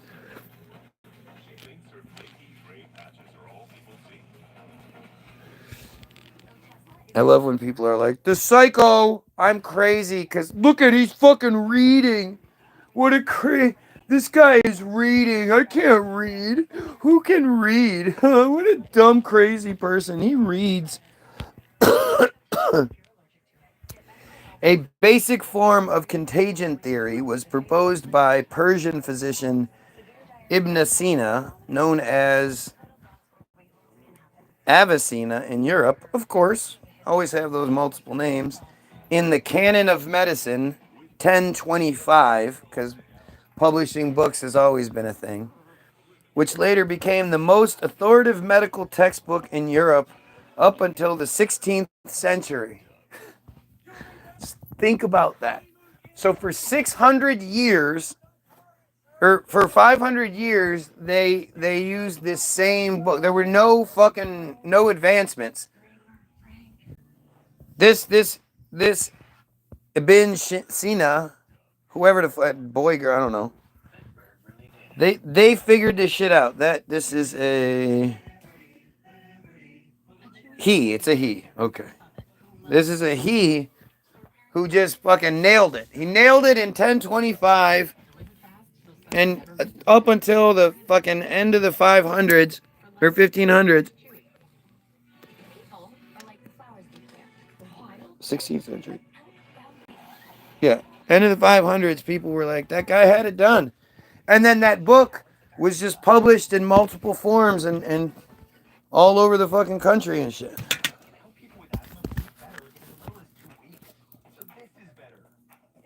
Like, how weird is that? Dude, if you pay attention, the background of my videos are just full of these fucking take this, take that, take this, take just so much fucking medicine. Just take it, take it, take it, take it. Whatever we can get you to take it. Did this make you feel bad? Take this. Don't stop taking that, but take this on top of it. Yeah, no, that's good. Go to your doctor and tell him you want to take more drugs. I want more drugs, doctor. You say you want opiates because opiates make you feel better, and they're like, no, you can't have opiates. You can't have opiates that make you feel better. You'll be addicted to those. Hey, take these psych meds that feel like the brown acid for the first 3 weeks or so, and that you absolutely cannot stop because you will have really horrible withdrawals, like dangerous withdrawals from them. So don't do, because you're basically addicted. But that's okay. You can be addicted to psych drugs. That if you ever needed to, it's not like you could grow your own poppy. Grow your own psych drugs like you can grow your own poppies. So if something were to happen, you would at least have something to back you up. Nah. Like, it's just fucking crazy. It's crazy to think how stupid they have us. I can't get over that. That's the only thing I can come up with because I know that was what they wanted. Let's make the Goyim as stupid as we can make them. They'll be easier to control the dumber they are. And, the ones that are really smart will fill their heads with a bunch of dumb shit that they can regurgitate. That really doesn't kind of make sense, but, it'll just all contradict each other and it'll work out. Don't worry. Because at that point, none of them will want to be like the outcast. None of them will want to be like, hey, does anybody else realize this doesn't make any sense? This is kind of stupid. And the ones that do, well, they just get silenced. It really is interesting. And it's so there. It's so obvious. There is so much evidence to show that like alternative scientists have come and gone who question the narratives we've been given. And who tried to get the shit out there.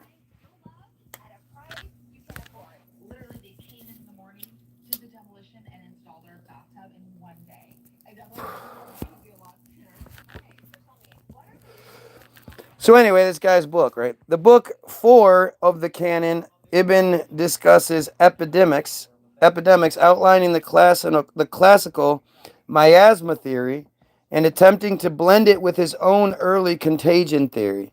He mentioned that people can transmit diseases to others by breath, noted contagion with tuberculosis, and discussed the transmission of diseases through water and dirt. The concept of invisible contagion was later discussed by several Islamic scholars in the Ayyubid Sultanate, or Sultanate, who referred to them as najast, impure substances. The fiqh scholar another Ibn, Al-Hajj al-Badari, from 1250 to 1336. Oh, this guy lived long life. 86 years old. While discussing Islamic diet and hygiene, gave warnings about how contagion can contaminate water, food, and garments, and could spread through the water supply, and may have implied contagion to be unseen particles.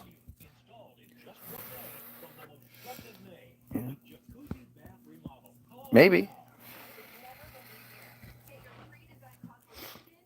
When the Black Death bubonic plague reached Analdus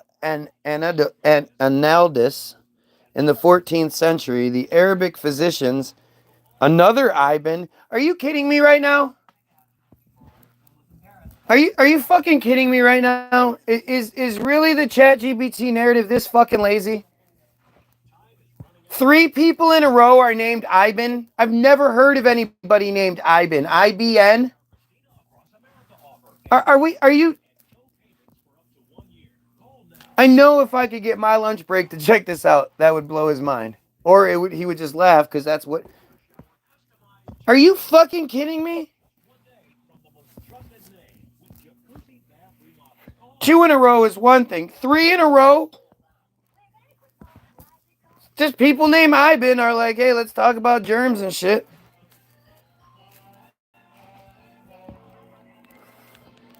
Oh, are we serious? The Arab physicians Ibn Khatama 1369, and Ibn al-Khatib. A fourth one in a row? Is this like doctor or something?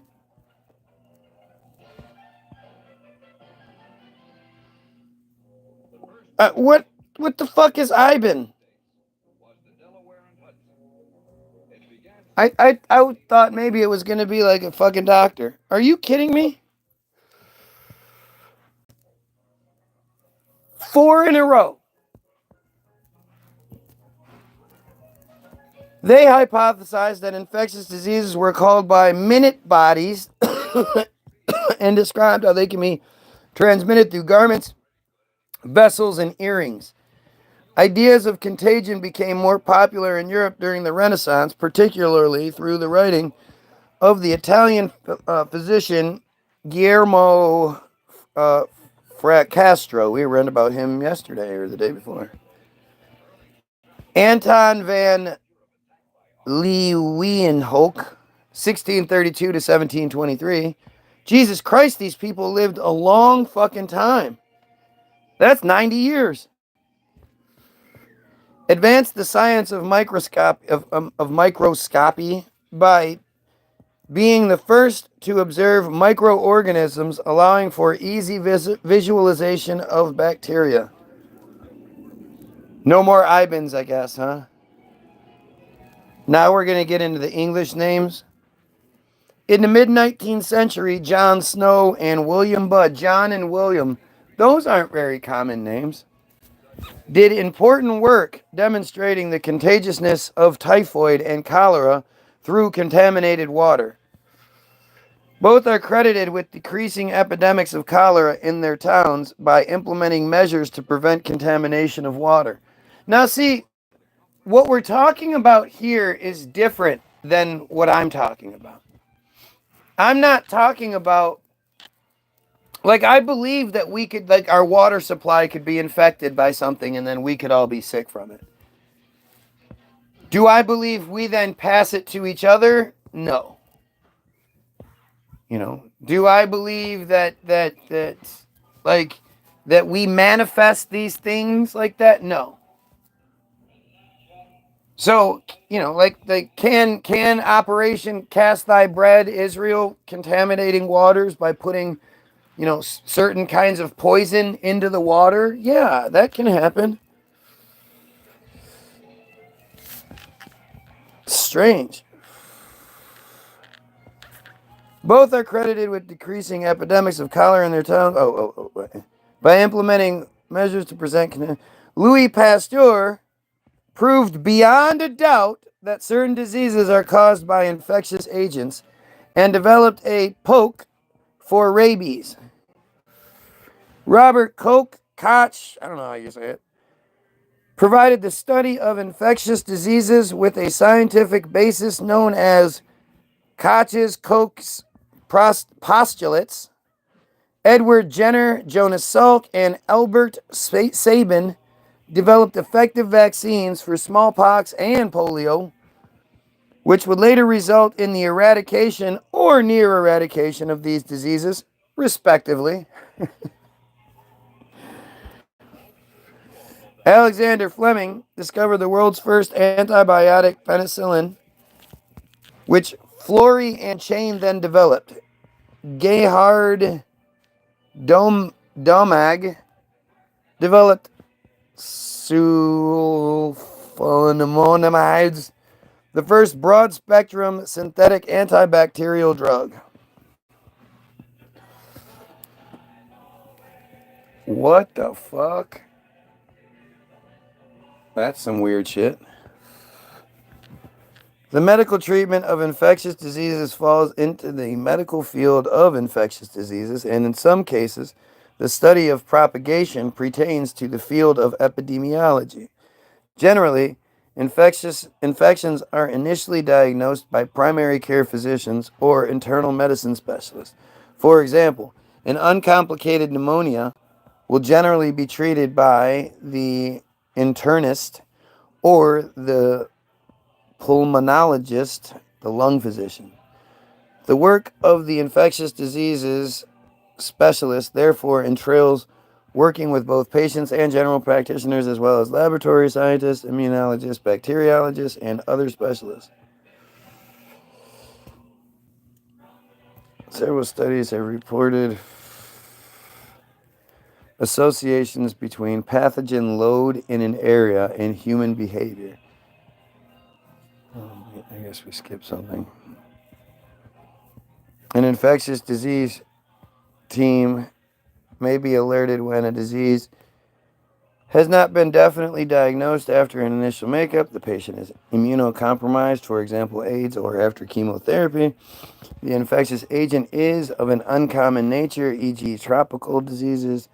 The disease has not responded to first-line antibiotics. Disease might be dangerous to other patients and the patient might have to be isolated.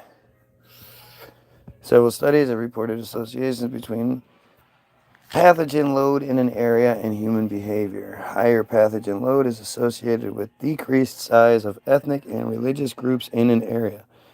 This may be due to high pathogen load favoring evidence of other groups, which may reduce pathogen transmission, or a high pathogen load preventing the creation of large settlements and armies that enforce a common culture. High pathogen load is also associated with more restricted sexual behavior, which may reduce pathogen transmission. It also associated with higher. Gotta love the typos in this shit. How important this information is, and it has these kind of dumb fucking typos. It also associated with higher preferences for health and attractiveness in mates. Higher fertility rates and shorter or less parental care per child is another association that may be a compensation for the higher mortality rate. I mean, again, they're saying one thing and then they're like, yeah, but it might not be true because of this. There is also an association with polygyny, which may be due to higher pathogen load, making selecting males with a higher genetic resistance increasingly important. Higher pathogen load is also associated with more collectivism and less individualism, which may limit contacts with outside groups and infections. There are alternative explanations for at least some of the associations although some of these explanations may in turn ultimately be due to pathogen load. Thus, polygyny may also be due to a lower male female ratio in other areas, but this may ultimately be due to male infants having increased mortality from infectious diseases. Another example is that poor socioeconomic factors may also ultimately, in part, be due to high pathogen load preventing economic development. I mean, it's just goofy. And I'm reading you what we're given. Diagnosis, prevention, treatments, these are all things. I don't give a shit about this. Diagnosis, it's not going to talk about the history of it and how they got to this position. It's just going to tell you a bunch of dumb shit.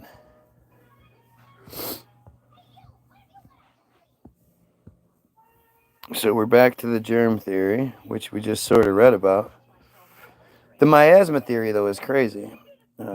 So we're going with pathogens are disease-causing agents that can pass from one individual to another. Okay, basic forms of germ theory were proposed by Guillermo that's where we heard it, Fracastro in 1546 and expanded upon by Marcus von Plenze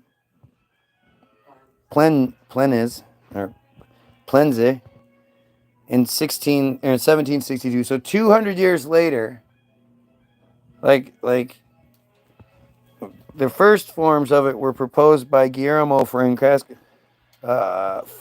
Fracastoro, in 1546, and then 200 years later, Marcus von, he just expanded upon it. Mm-hmm. Because, you know, Guillermo Fracastero had a really good publishing agent that was able to get his book published and on the shelves. Ooh, that didn't feel good. I mean, think about what this means, what they tell us about this shit. However, such views were held in disdain in Europe, where Galen's miasma theory remained dominant among scientists and doctors. By the early 19th century, the first smallpox V, was commonplace in Europe, though doctors were unaware of how it worked or how to extend the principle to other diseases. They had a poke for it, but they didn't know how it worked. If I said that to you, you wouldn't believe me. You'd say I was being a crazy. Of course they know how this shit works. How could they give it to people and not know how it works? Do you guys, I mean, I don't understand what I'm missing here. I don't understand how you guys just, I mean, I know you guys don't know this. This is the first time anybody watching this has even heard this stuff, unless they heard me read it the other day. But you don't even know this stuff, but you believe it all. And this is why you believe it, and you don't think anything's weird about it. They didn't know how it worked or how to make it work for other things, but hey, they had it. They were just cranking out that smallpox. Oh shit! Sorry. Smallpox med. A transitional period began in the late 1850s with the work of Louis Pasteur. This work was later extended by Robert Koch in the 1880s. By the end of that decade, the miasma theory was struggling to compete with the germ theory of disease. Viruses were initially discovered in the 1890s. Viruses were initially discovered in the 1890s. Okay, buddy. We're talking about people that could build pyramids and churches and castles on mountains and in lakes, in the middle of a lake on the top of a mountain, Yes. in the middle of the ocean. Yes. They could build that Fort, what was it? Fort Frederick or whatever. The one I was reading about in Florida. They could, with the 16 million bricks, 70 miles off the coast of off the coast of the Keys. It's not even one of the Keys. It's off the coast of the Keys. They could build that at the same time. Actually, they were actually doing it at the same time. Well, earlier. That was in the 1820s, I think.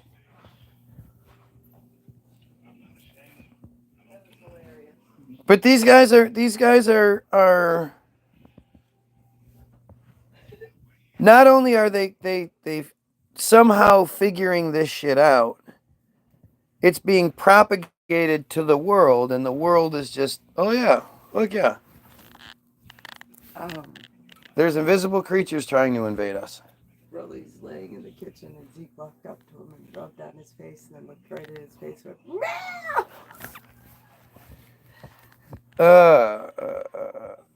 Viruses were initially discovered in the 1890s. So again, they could build and do all these crazy things, but they didn't know what viruses were. Just like they didn't have lights, just like they didn't have vehicles, no power tools, none of They it. had tubes they could travel through. They had underground. They could build underground tube systems. I mean, what are we talking about? I love when you hear about ancient. They'll be like, we found an ancient burial ground, and we found some mummified remains, and on that they have, those mummies show evidence of surgery, and we're all just like, oh wow, that's cool. They were doing surgery back then with what? Tools. With fucking what? Do you know how Rocks? surgery? Right, they just sharpen down some rocks really, really fine. Yes. Cut the motherfucker open. They had blacksmiths. I mean, come the fuck on. You know how stupid that is? You know how stupid they make us sound? Karen made a little athame for me out of steel. Right. She made a spoon. Yep. I'm just more inclined to believe that yes, if you found examples of surgery, which that's us trusting that they even found the mummy and then they looked at the mummy and the mummy we don't know what the fuck they're talking about. But I would believe that the people that built the fucking pyramids could probably do surgery no problem. And like I said to my wife yesterday or whatever, the thing that we just don't understand is like, so those castles and all the things that still exist, we think of them as like these incredible structures and just like they had to be. The things that are left over, the things they let survive, were the ones either they wanted but they destroyed everything. The whole world used to look like that. Used to look better. If you look at the depictions, the artistic depictions, or whatever photographs may exist of like the old buildings, these huge fucking buildings that they were all ornate and, you know, everything was huge, ornate, beautifully carved. Every building was. Everyone's house was. We just think they're so special now because we know they're special. We understand there's a reason why we're drawn to it. You know, I can't tell you the last time I was drawn to some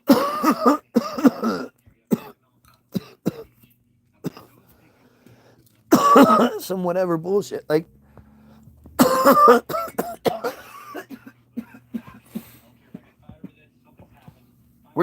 we've been so brainwashed into overlooking it all. Like the whole thing about underneath Detroit, there's this huge salt mine, huge abandoned salt mine.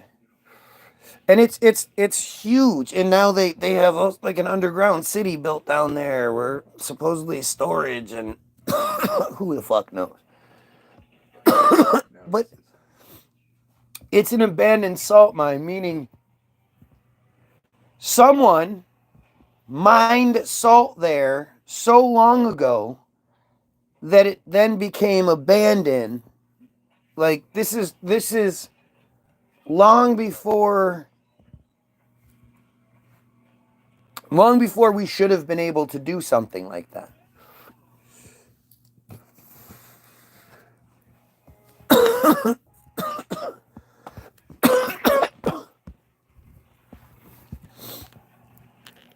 You know,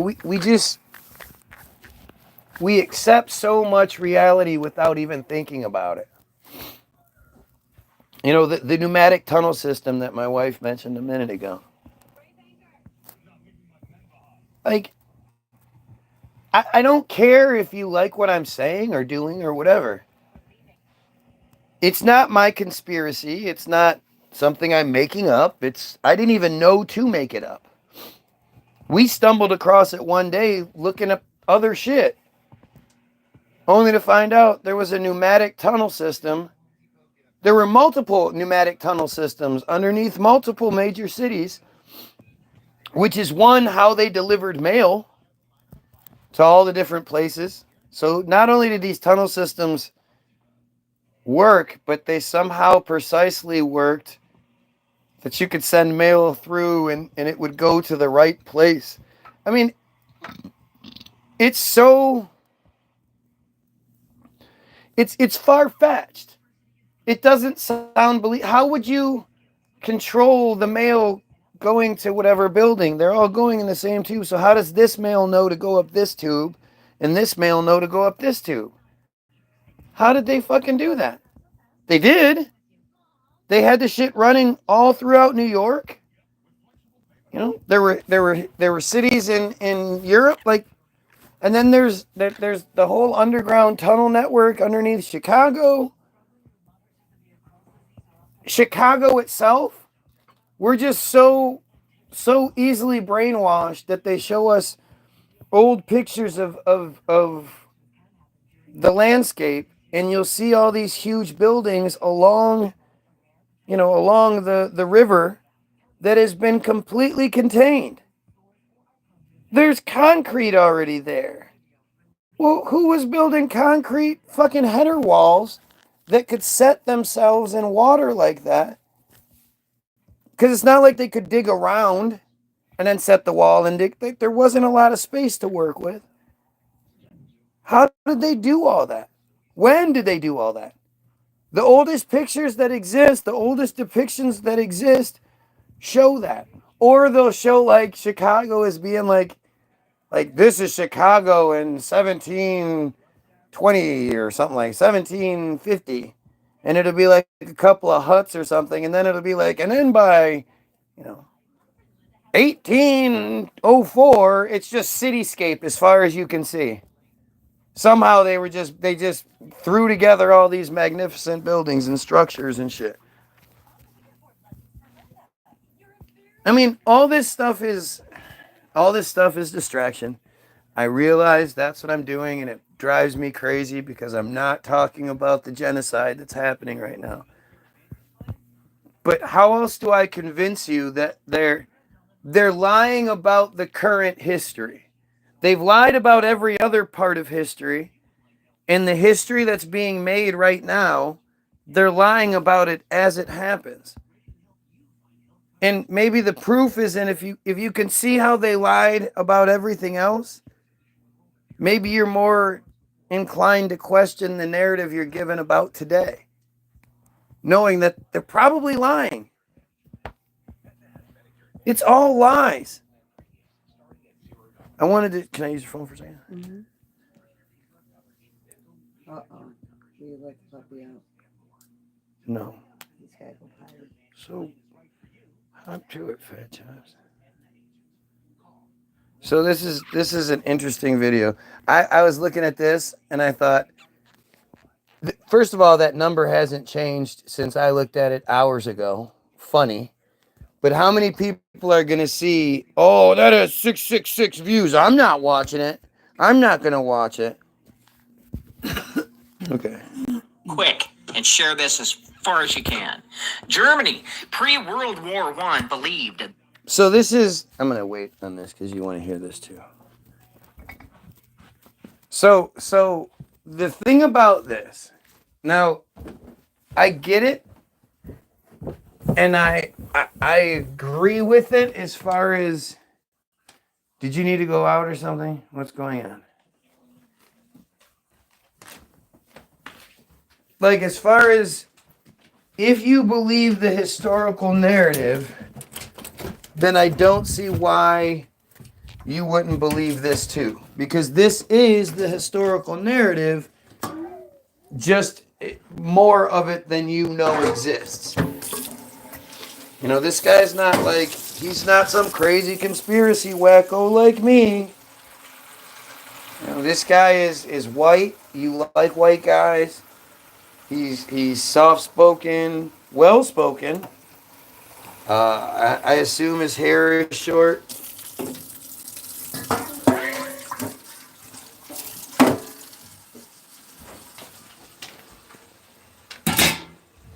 Did you want to go out too? Do you want to go out? You don't have to. Give me like that. Punch you in the face.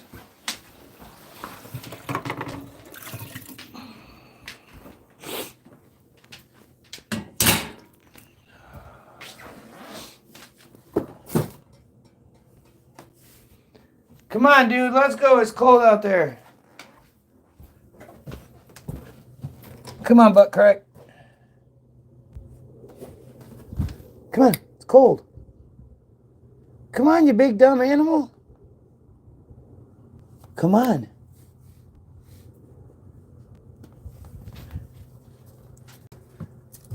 It's too cold for dogs. Go.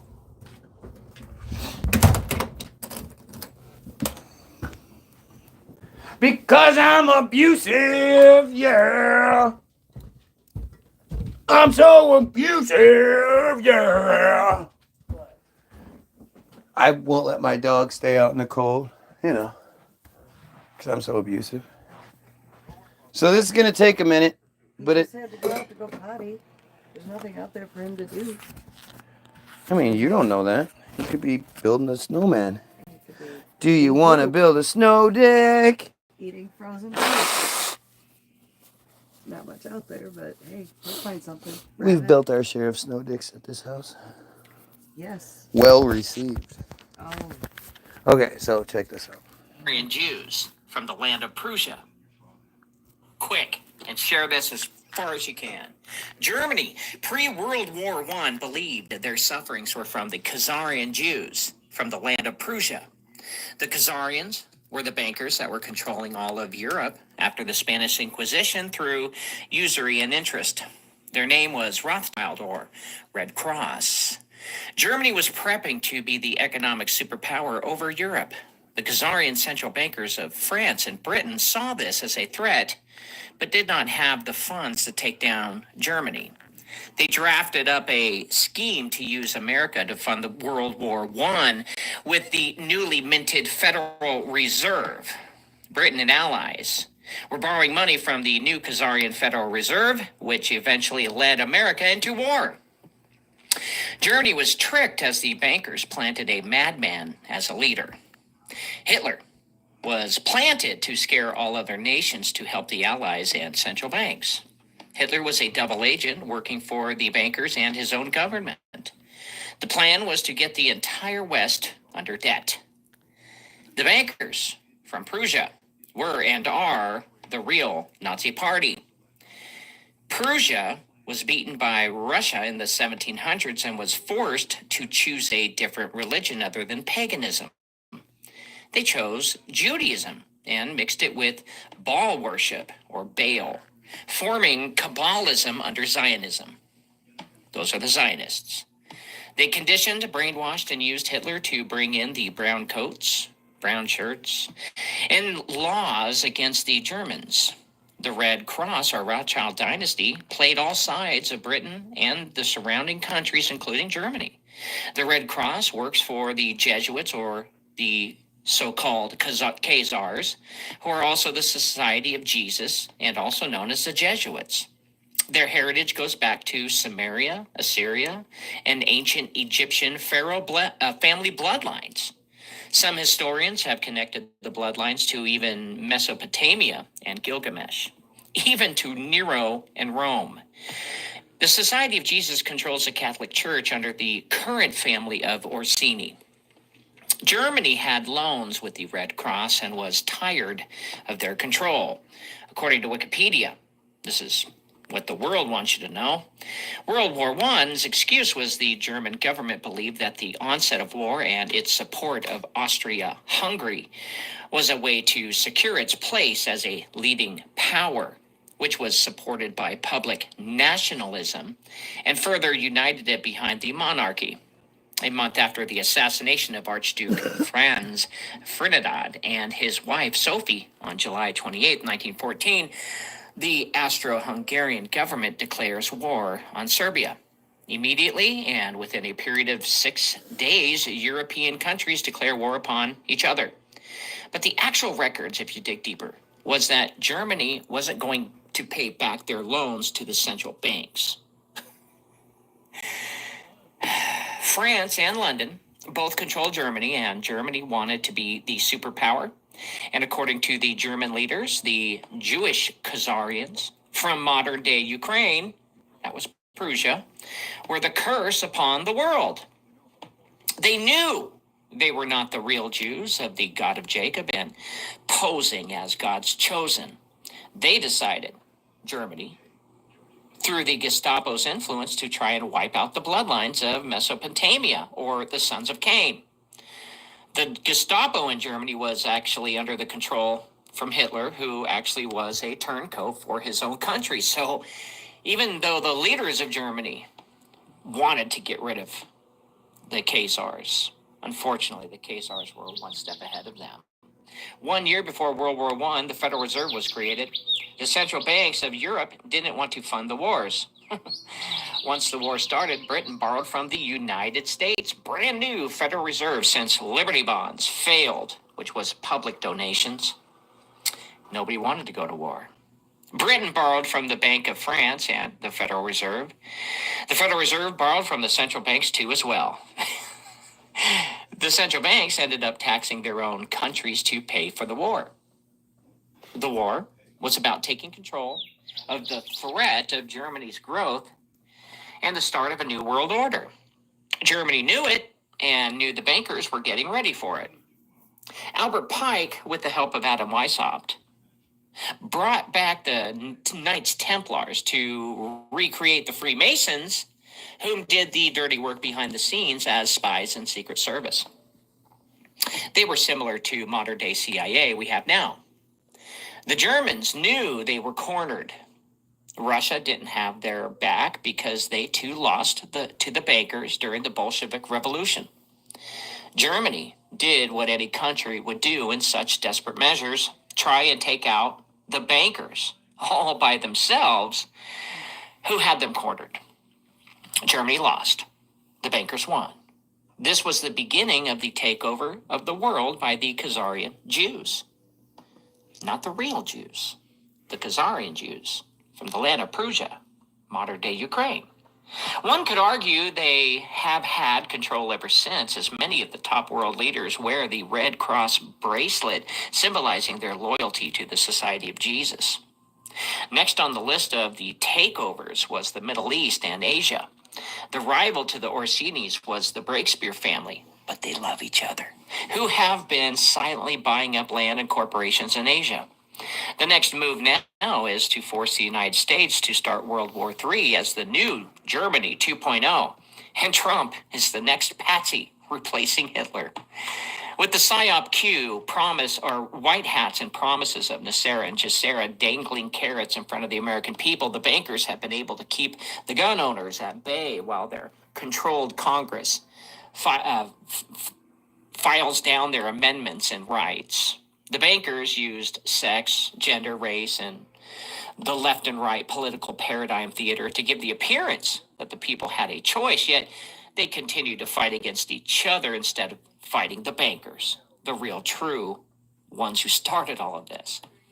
Since the United States is a corporation and not a country, the education system has still been indoctrinating the children into the belief that the Khazars don't exist and Germany was the evil Axis. Now, they are using the same playbook to usher in the last phase of a complete world takeover.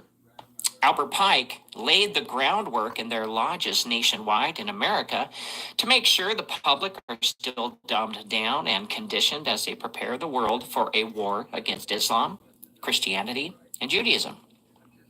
Israel being used for biblical significance to get the world into a holy war. They have warped scripture and have convinced the world that Jesus and their Messiah, the Mashiach, are now coming. This is the Armageddon crap we're hearing now. This is a distraction as they push their way for depopulation. As the Jesuits believe, they can build a utopia of Khazars commanding 500 million people to work on their land to preserve it for the Breakspear family. The Breakspears controlled Jesus' spear of destiny from the year 1000 to the year 1500. The next phase is shifting the wealth from the west to the east while they continue their efforts of mind control. The Nazis that exploited Germany moved after World War II to America during Operation Paperclip. Hopefully now you're caught up and understand what's going on worldwide. Isn't that a great story? You know, the thing about that to me is Makes me feel sick. it does, but why do you think we know it? One of the things it sort of reinforces, like you can tell this guy's a Christian, you know, he believes in the real Jesus, and, you know, these guys aren't the real Jays, they're these, like, there's parts of these narratives where it's just, it furthers the pieces. And I just think, there's definitely no talk of reset in there. And there's no talk of I mean, it's a very neatly done story that it kind of reminds me of, white man's invasion I mean, of the at the same Americas, time, though, where you get this small group of people that's able to overtake an entire population with their superiority. if he goes into all the details, that would be several hours long, though. That's the only problem. Like, it was a good way to summarize it all. Sure. And then, maybe do different videos that fill in the gaps and go tell you the different Can I say details. one word that might just make you look at it a little differently? Hollywoodism. I mean, I know the video exists, so I mean, no matter what, no matter how good of a job they've done at programming people, there's still going to be those rogue free thinkers, that slip through the cracks, that will get some information out, at least for a short while till it gets shut down. They can't 100% control everybody. No, I get it. I It's gonna just be the bad apples, you know what I mean? Right. So to speak. well, but this is where it just, to me, it's the natural progression of things. I think that the fundamental driving force behind what I do is why. Just asking that why, and like I did with our kids, I never got mad at them when they would do the why thing, and I would just try to answer things as well as I could until they got sick of asking why. And I think we need to do that, in our lives. We need to ask why. We're not looking at it like we're accepting so much of it, So and we then don't have to do the work. right, so we don't Else is so hard. well, but and we just go, hey, you know what? That person just gave me a very believable synopsis. It touched on a whole bunch of hot button words that I know to touch on, and there's a lot of details. There's 8 minutes. I can't remember all the details that were given, but that seems like that makes a lot of sense. It actually makes a lot more sense than the narrative we're given. So that's the narrative I'm going to go with, and it just doesn't. It doesn't begin to say, okay, well, who built the tunnel systems? Who built the buildings? What are we? It requires this. It requires a belief in a narrative we're given. That narrative didn't slip through the cracks, and it's some secret information. But if you look at it like,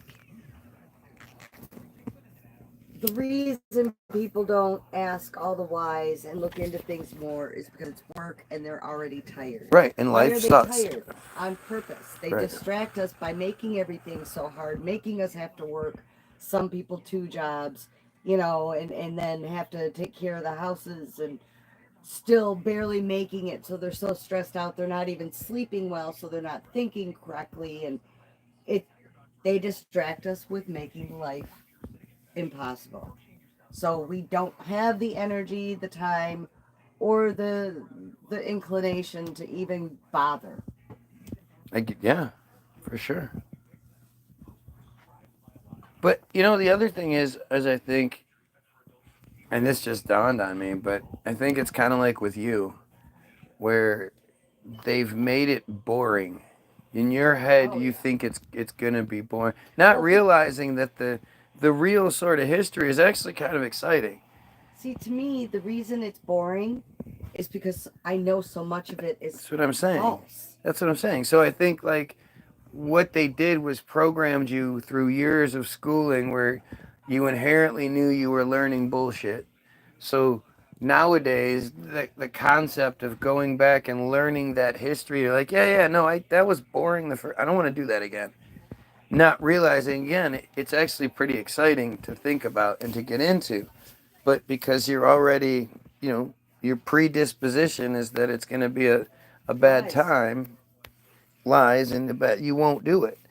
And that's something we all need to kind of get over. We need to help each other get over because it is really fascinating. We gotta stop being told lies. Once the truth is released, then maybe it's fascinating. That comes with honesty and unity and us overthrowing those who control the narrative. That's the only way it works. That or, I'm given $20 million and I quit what I'm doing and disappear and they do whatever the fuck they want. I mean, I'm trying so hard and it's so weird. You guys don't get how difficult this is. Maybe I make it look easy, but it's difficult. It's hard on my old broken ass body. But it really is overwhelming. I seeing it's not like it's even conspiracy theory. All you have to do is literally look up the latest news with Trump and Elon Musk. And you see some shit that you would have never thought. I saw Elon Musk standing there the other day with his kid on his fucking shoulders. Like, talk about disrespectful to the position you're in. That you're gonna bring your dumbass kid and have him on your shoulders. It's not professional. It's the most unprofessional, Any unnecessary. Of any other country would never. Right. It's just unnecessary. I get that you want to show like you're this, it's rap. I mean, it's just the point. Like, if somebody did that to you, could you imagine if one of his employees was having a meeting with him and his kid was he was holding his kid on his shoulders? No. Elon wouldn't take that shit. But just all these are just symptoms of the fucking problem. Elon Musk and Donald Trump control the government. Oh my God, shut up. Elon Musk was the guy that was just given $3 billion or $4 billion by the U.S. government all those years back for never really knew why. He was just given $4 billion.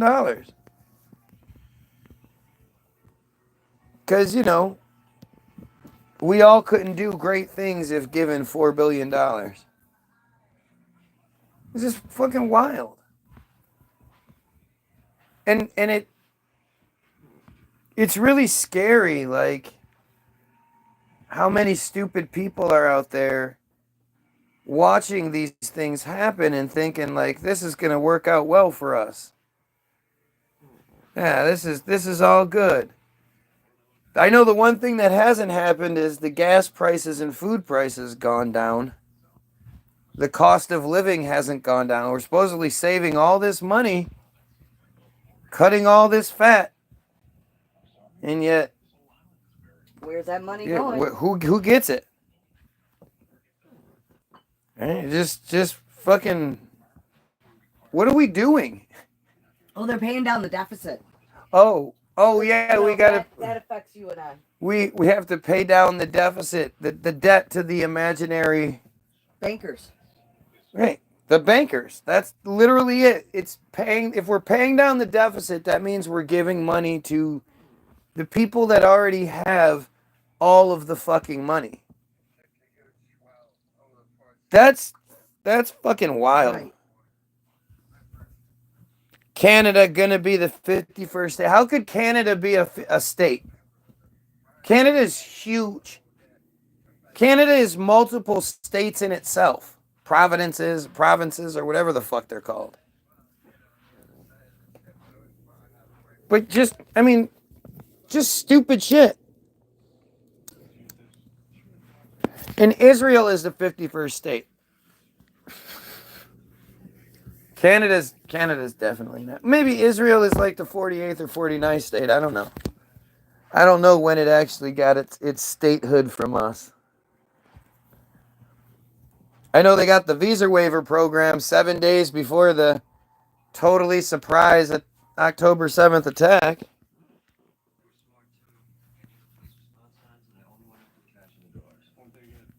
I mean, think about how wild that shit is. I don't know how anybody sees Trump do anything and thinks, "Fuck yeah, that's my guy." He sounds so stupid. So dumb. I mean, it's like, like, oh, he's really terrific. That's a really fantastic thing, and I really like it a lot, and that's really terrific. But some other people, those aren't very good people. Those are bad people, and those kind of people are bad people. We can't have people like that in our people position. We have these fantastic, and it's just his vocabulary is so limited, and I just can't. It's like, have all the people. Do all the people that really like him, are they the type of people who have never actually worked for people like him? I mean, is it because you live out in the farmlands and you just don't experience what those people are like? Because so many people think that he's their buddy, and that like they would have beers together, and he would just love riding around on their four-wheeler and shit. Like, it's amazing. I don't think anybody's making a big enough deal about the grocery prices. I easily get away from it because there's just so much, but grocery and gas prices were like the number one sort of tangible thing that the Trumpanzees were holding on to prior to the election. And that shit hasn't happened. That it's as real as the ceasefire. How is there a ceasefire, and then after that Trump's like, yeah, we're gonna take it? How does that a ceasefire? How does that even sound like a ceasefire? It's a ceasefire. We're gonna stop bombing them, so now we can go take it and move all the people that we don't want there out. So then we can build it up so the Israelis have this really nice place. All part of the greater Israel project. I mean, it's just fucking stupid. It's impossible to drop costs in 4 weeks. Yep, that's what it is. So how long is the time frame before you start making a deal about it? I asked this from the beginning and you guys never gave an answer.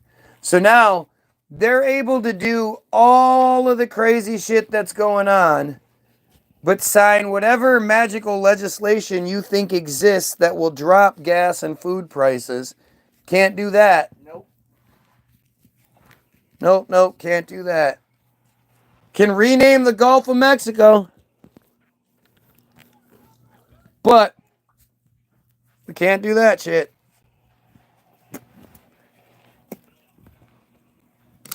I mean, it's amazing how the bullshit that the same people that thought that Joe Biden and Kamala were the reason why gas prices and food prices were so high. It was Joe Biden's fault.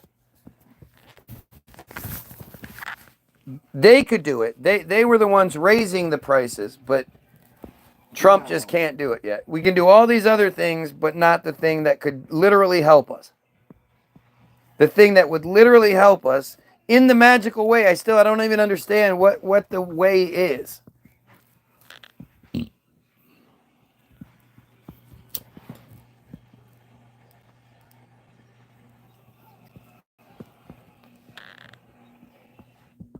World War III is happening right now. It's getting there. The world wars involve Israel. And considering, there's been a long time since Israel was openly involved in any sort of conflict, especially on this level, and now there just has to be the second part which will be what? China, Russia, probably Russia, Ukraine, which again, nobody ever wants to talk about why Ukraine is so important to the United States. Everything else that goes on in the world, we don't really give a shit. Ukraine, oh my God, we have to care so much.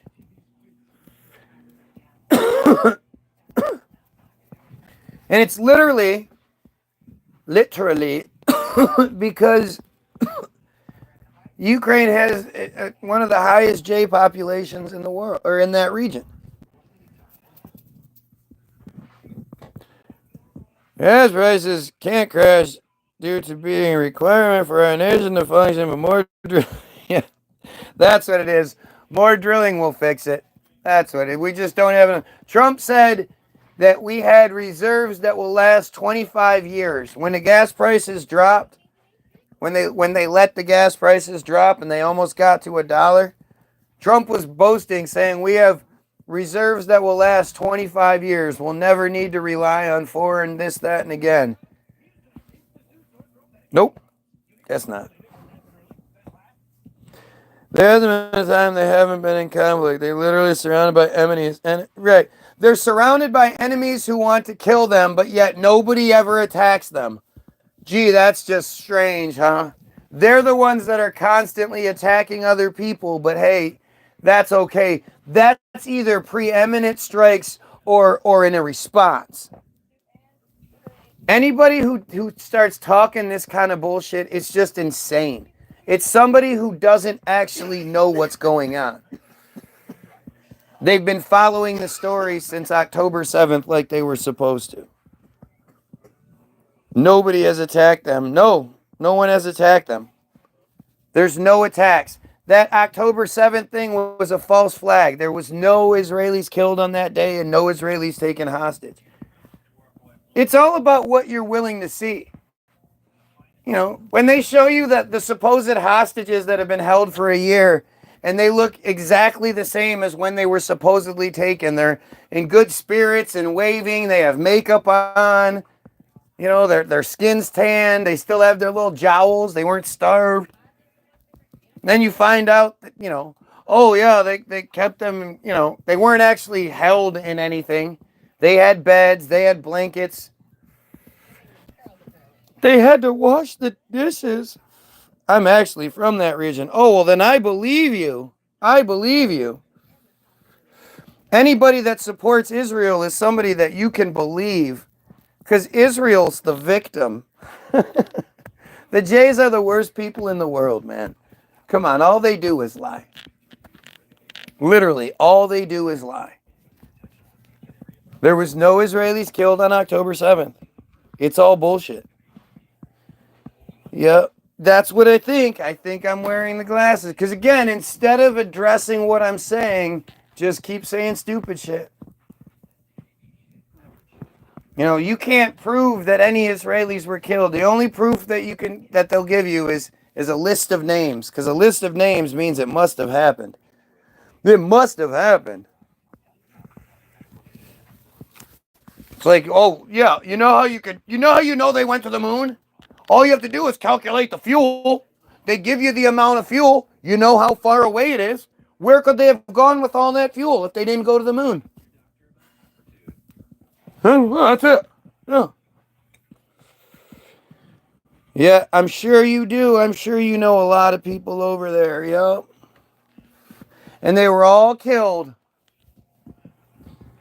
Video of a teenage girl getting shot. Yeah. Video of a teenage girl getting shot point blank. Yeah. That an Israeli girl was getting shot point blank. I'd love to see that video. Oh, come the fuck on. Get out of here. The amount of, even if that was true, then it would be, you know, justified. After what they've done to those people, those human beings, mostly women and children, because the men have all either been taken hostage or killed already. Like, it's fucking nonsense. It's nonsense. The whole narrative is nonsense.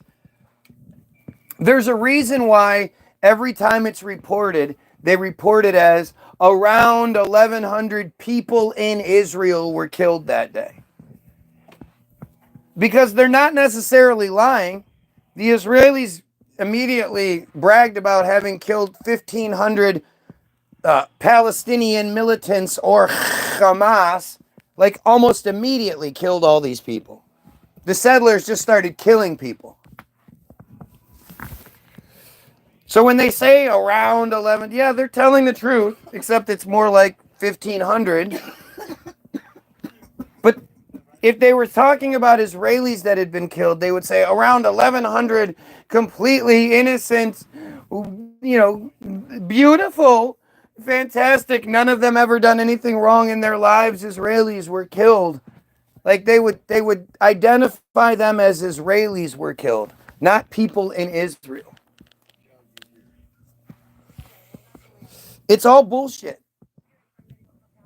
And when you know like how they operate, the idea that there were some 150 whatever hostages, Israeli hostages, out there, known about. Their locations were known according to what the fuck? Why am I having a brain fart right now? Benny Gantz, according to Benny Gantz, they knew where the hostages were and their condition. That's how they knew they weren't bombing them, right? Because they were just dropping bombs indiscriminately. How could you drop bombs like that if you didn't know where your people were? They asked the supposed Hamas leaders how many hostages were left, and they were like, we don't know. They're scattered all throughout. We don't know. But Benny Gantz said that the Israeli machine knew because there were no real hostages. But if you know how Israel operates, that they were ready to bring the entire war machine against the population when supposedly this teenager who was driving drunk and acting like an idiot crashed into a wall or some shit and died. And somebody stole the body, so they couldn't get the body into the ground within the first 72 hours. They were going to bring the entire Israeli war apparatus against the population for this one dead body. And you're telling me that they allowed hundreds of people to just be hostages for a long period of time? Get the fuck out of here. Yeah, this is all stuff Hamas doesn't write because Hamas is real. like Al Qaeda and ISIS, right? Hamas, they're just they do all these. Hamas is, they're on Facebook and shit. The same Hamas that said in the beginning, if Israel didn't stop bombing, that they were going to start killing people on camera and broadcasting it live. And Israel responded with dropping even more bombs, like, oh, yeah? And so they upped the bombing campaign. And then Hamas killed no one. No one. They said they were going to, but then they didn't. I mean, the whole hostage thing is just bullshit. The first 100 hostages that were released on day 50... The girl that was so traumatized she could only speak in whispers. That the news just happened to do a story on the week before because her family was having a birthday party for her. Not knowing whether she was alive or dead. They were still having a birthday party for her. The whole family was celebrating, having a good time for their daughter. Like she was there. She wasn't there though. She wasn't there. But they were having a party like she was there to celebrate her birthday. And then a week later, she's the whisper girl. They'd ask a question. What was it like? Blah, blah, blah. And she'd go to her dad. And then her dad would go.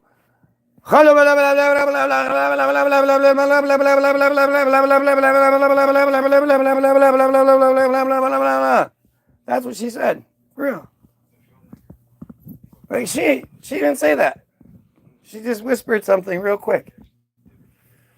But that way they could get the cute component while also getting the narrative right. Because, this little 11-year-old girl's not going to remember everything she's supposed to remember. So they have the dad there to translate for her. It was so stupid. It's all just a scene. Who was Hamas trading for?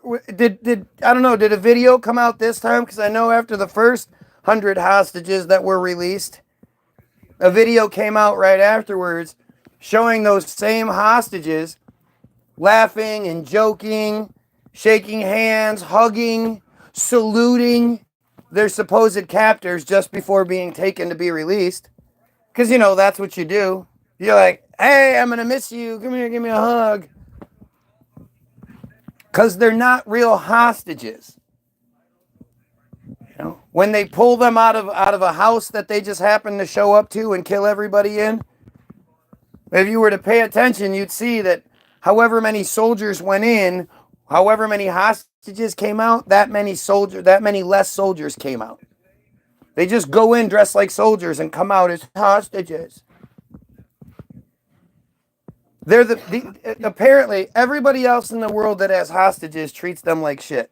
Unless, of course, obviously, if it's like an Israeli that's held hostage, or it's like something that the United States wants to use in a certain way. But everybody else, like you see the people that get released by Israel, the Palestinians that get released by Israel, and they're emaciated, they're all fucked up, like they can't do shit. Hugging at gunpoint. Oh yeah, no they weren't. They weren't at gunpoint. That's not what the narrative. You see how stupid that is? The first hostage that was released, like within like a week or two, I think it was 2 weeks, the old lady that was released, when she was released, she turned around and shook the hands of her captors. No guns were on her. No guns were on her. And they clearly, unless these random Israeli hostages are just the best actors in the world, they clearly weren't acting under duress when they were doing the hugging and smiling. It's like, that's so stupid. It's so stupid.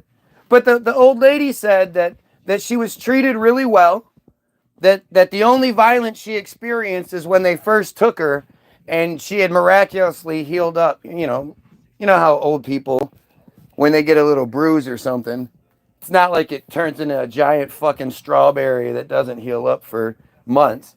No, it heals up within weeks. All of her marks had been healed up.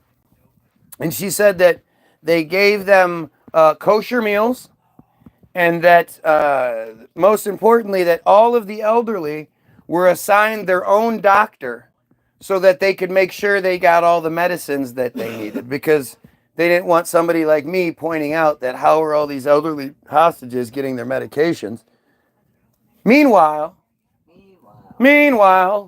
in Gaza City, children are getting amputated, losing limbs and having to go through amputations with no medicines whatsoever. Because, the people taking the hostages, you take a bunch of hostages so you can feed them well, give them all the medications, and make it so they look as good, if not better, than when they were initially taken. You don't kill any of them. You literally get nothing out of any of it. When they released the 100 hostages on day 50, nothing happened. Like, Israel just resumed all the bombing and it just went back to normal. They just released 100 hostages for the fucking fun of it. If you think that there are hostages in an area where Israel is dropping bombs, you're foolish. They're just not going to do that.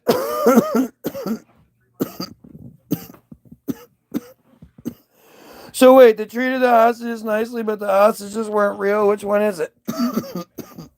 Are you fucking serious? They're not real hostages. It's bullshit. They have actors coming out and telling the narrative. They're trying to describe what happens, so when they do release the hostages, it's explainable as to why none of them look any sort of disheveled or anything. Because they were all going to be treated really well. And all they did with the ceasefire was remove the idea of hostages being there, so they had to be more careful with their bombing. Now that they've removed any potential hostages, now they can just bomb like they really wanted to. They had to pretend before. They had to pretend to be using restraint before. Now they can just do it. I mean, again, why would Hamas have taken all these hostages and then done nothing with them but taken really good care of them for a year? Why would what strategy does that make? How does that make any sense? And considering what Israel is willing to do for hostages, why was Israel more willing to risk bombing their own people being held as hostages over stopping the bombing to get their people back? If it was that important, if they were really real.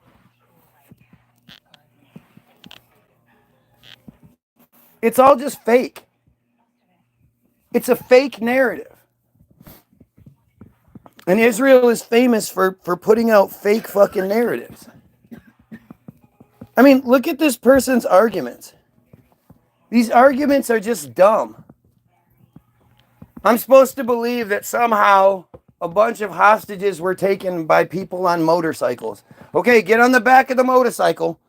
No, don't you move. I'm going to hold can I put your arms around my waist and hold on tight and get out, okay? You're my hostage now. Like, do you know how stupid that is?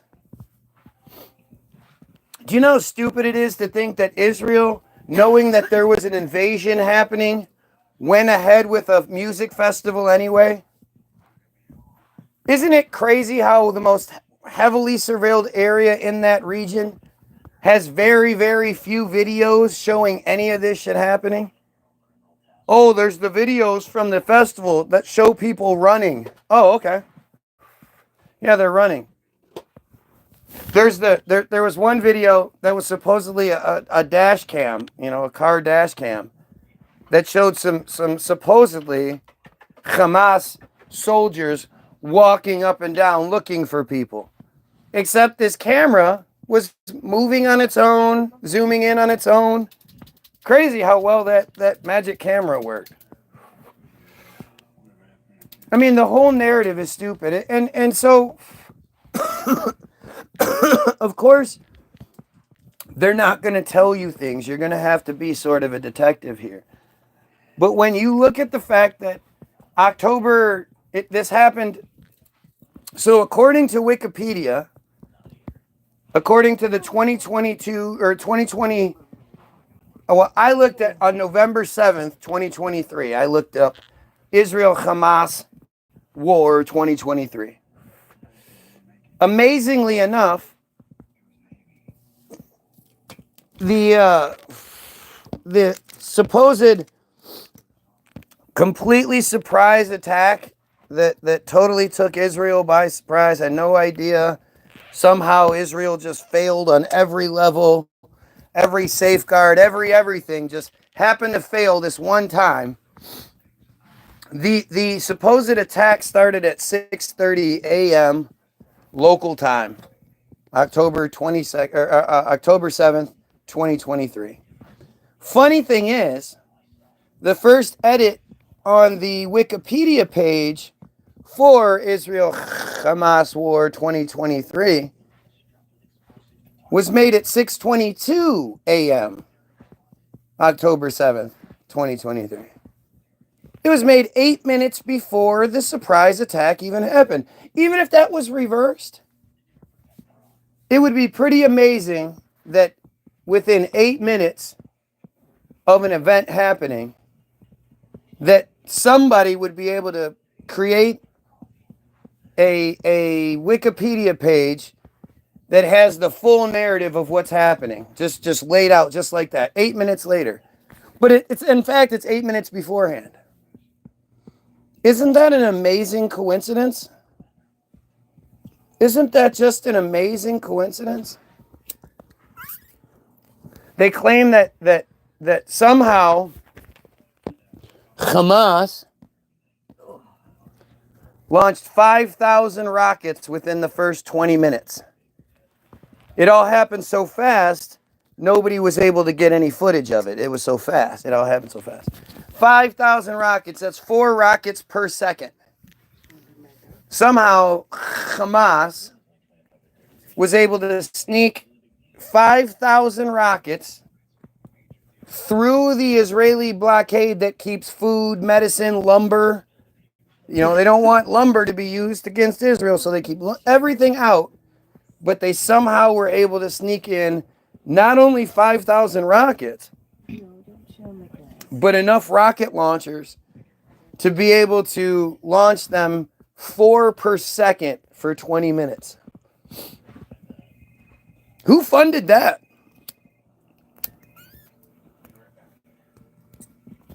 Stupid people will say Iran, right? Iran funded that. They did it.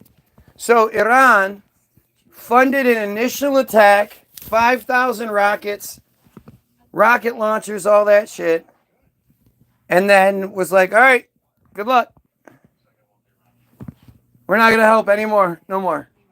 We're going to watch a genocide take place. So we're just going to, we watched you, we helped you get into it, but we're not going to help you afterward.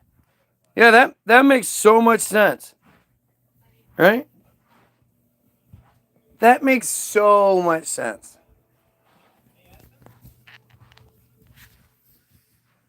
What does Google say about it? I don't know. I haven't looked them up. I love looking up what they want us to know in comparison to what actually exists.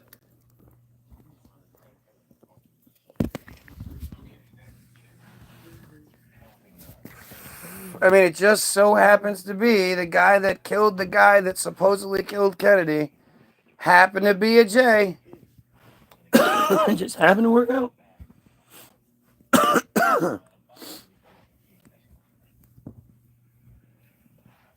But go back to the 1100.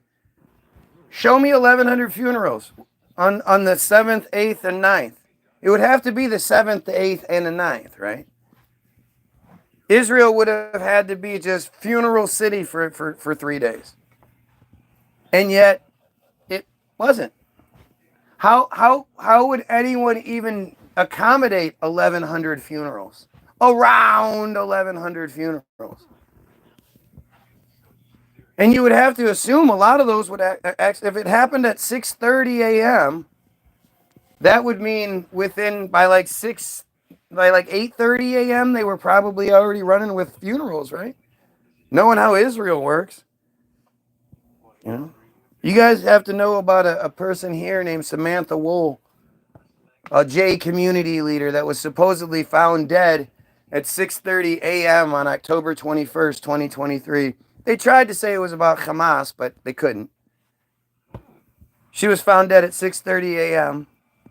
And then the newspapers, the next morning newspapers, talk about how the funeral that over 1,000 people attended was beautiful. Well, when do you have a funeral for a community leader that was found murdered? It's unsolved murder. When do you have that within? How do you do that? How do you have a funeral for someone within 24 hours? Within what would have to be like 5-6 hours, right? I mean, when did this funeral even take place? There's not very many details on this 1,000-person funeral, other than it was beautiful.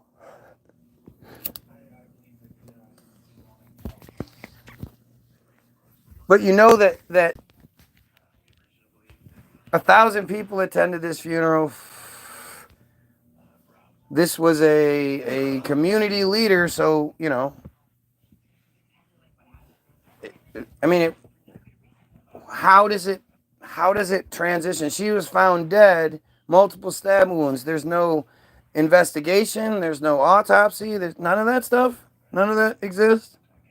We don't need to try to scour the body for microscopic, you know, how they find the one hair, or they'll find the DNA, touch DNA cells on the person.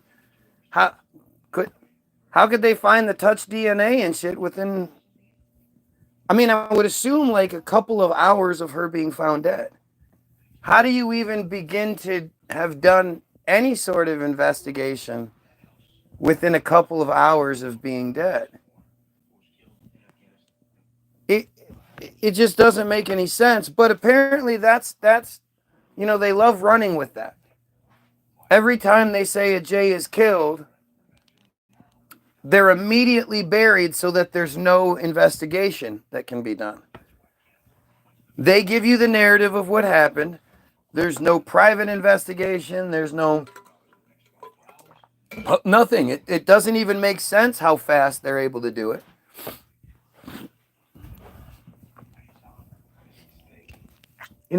The supposed synagogue shooting where like 13 people died. And, it was on a Sunday that they died. On Monday, they buried half the people, and on Tuesday, they buried the other half.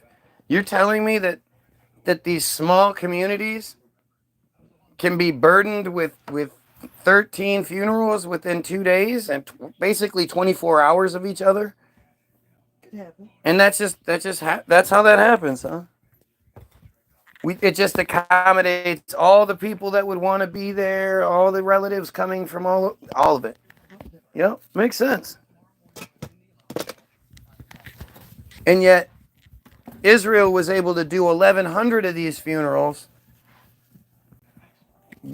between October 7th and 9th. Well, I guess we give them the 10th, which would mean it would be like almost 300 funerals per day if in fact it was supposedly stretched out. 300 funerals a day. I mean, 24 hours in a day. Busy rabbis. That's some busy everyone. Hole diggers. And can you imagine the traffic, especially with them all driving? Going from funeral to funeral, all the different, like how quickly were these? It's a weekend. I mean, we're talking about 300 funerals a day. How long could each funeral be? Obviously, they're not going to be 24 hours worth of funerals. So you're talking like daylight funerals, I guess. I mean, it's a fucking.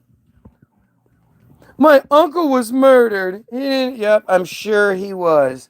He was murdered and didn't have it. I was just buried the next day. Sure he was. It's always the uncles. And we have to believe you because you're Dirty J and you guys tell the truth every time you speak. Come on. You know how stupid that is? Just we're having funerals the next day. And even if you're saying you had a funeral the next day, that doesn't accommodate the same day. I love the same day funerals. When they said that the Palestinian militants shot up the gas station, killing 4 people. Old man, 30-something, and then 2 girls under 25. And immediately the settlers did a rampage. But they waited until after the 2 girls were in the ground, they said. So about 2 hours after the shooting, the rampage began. So somehow these girls were shot. The whole investigation took place. The funeral happened. The hole was dug within 2 hours so that the rampage could begin. Because the rampage is this acceptable thing where settlers line up in a line and they just walk and they break shit and they light shit on fire and they pick fights with people and they, break their windows and they burn businesses and they do all these horrible things, all while the IDF follows behind them, arresting anyone that wants, or shooting anyone that fights back. And they're called rampages. That's what they're called. Like that video game where the monsters destroy the buildings and the people can't do shit about it. It gives a whole new idea, puts a whole new spin on that.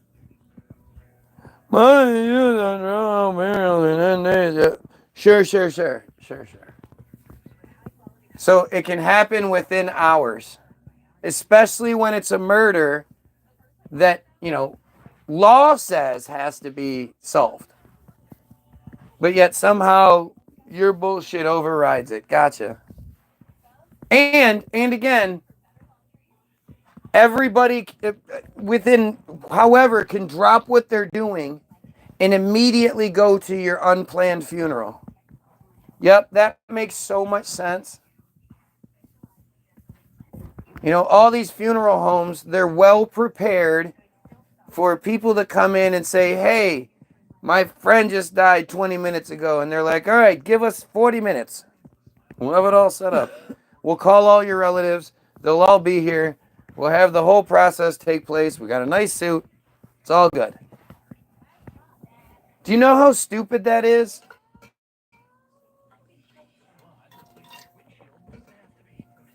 I mean, it just doesn't make any sense. Unless they've got like a phone tree in place.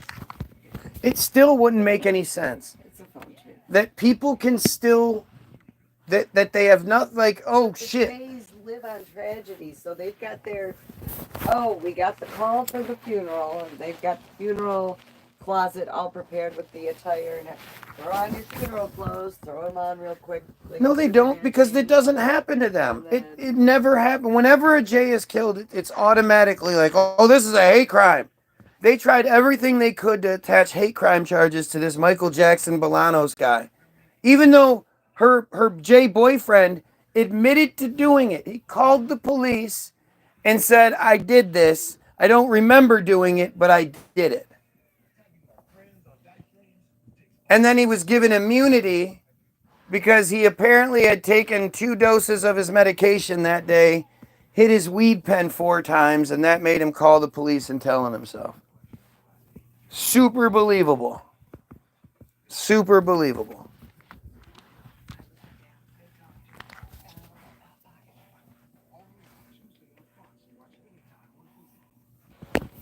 It's so stupid, man. It's so obvious.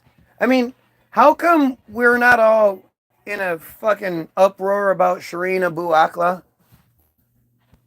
This was an American citizen. She was an American Palestinian citizen, but she was an American citizen. She was a reporter. And she was walking in an area where there had been a conflict earlier, but it was a ceasefire situation. Everything was good. It was all calm. She had on a vest that said press and a helmet that said press. She's walking. She doesn't think she's in any danger because there is no conflict happening. When all of a sudden a sniper shot makes that really impossible shot of, in her face, because she has that small window, hits her in the face, drops her. And then as she's laying there bleeding out, and anybody goes and tries to help her, the Israelis continue to shoot the ground all around her. So anytime anybody tries to get close, they start shooting, so they run off. They absolutely knew what they were doing. They then lied about it. They said it wasn't them at first. They tried to blame the Palestinians. They tried everything they could. And it was obvious. There was video of it. So this happened the day that this American citizen was killed, was the day the grocery store shooting took place. Where, I don't know if you saw that video, but that guy was clearly military trained. He was so precise in his shooting, and his movements were clearly military. He shot everyone. Every time he pulled the trigger, he hit somebody. Fatally. He then went into the store, leaned up against the wall while he reloaded. And as he walked around, you could tell he was military, or he was at least military trained. Walked up to the white guy who was cowering, said, "Oh, sorry," and then went on to kill a couple of more black people. Now, if you go start looking into who that shooter was, boy, that story sure does get a little gloomy and weird. One of those guys that should have been already in prison because he was arrested a year before with explosives and firearms on him. And just before he was to be sentenced or sent to trial, one of the two, word came down from above to let him go. Nobody knows who that is, who that was, but it's what happened. Go ahead, prove me wrong. Go ahead. I dare you. But that's the day that that shooting happened. So while instead of caring about our American citizen who had just been murdered by Israeli forces, American press is off limits. 100% off limits, war crime kind of shit. Instead of us caring about that, obviously we care about the grocery store where it's a lot closer and it's a lot more people. So that was, let's say that was Tuesday. Wednesday, her brother was kidnapped by the IDF, held and told that her family was not to do or allow the people to do what they always do in that situation, which is carry the casket from the church to the cemetery while they sing songs and wave flags. This chick was a martyr. And he was told that he was to prevent that from happening. That wasn't allowed to happen. And he was kidnapped. They let him go. He immediately went to the press to tell them what happened. And okay, so these are how the Muslims were, or these aren't the Muslims. These are the Christians in that same region. Well, her funeral was then on Thursday. So it's at least it's like hard to imagine how you could put that together that fast, but at least it makes somewhat sense, right? Put it together in a couple days. They did have the funeral. They couldn't stop the people from being the people, and this woman was a hero to them, so they were going to carry her casket from the church to the funeral on the Thursday.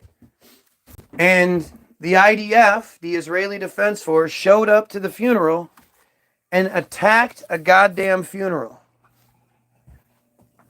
These are Christians. She's a Christian.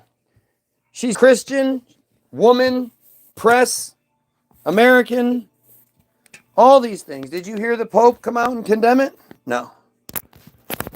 They attacked a Christian funeral.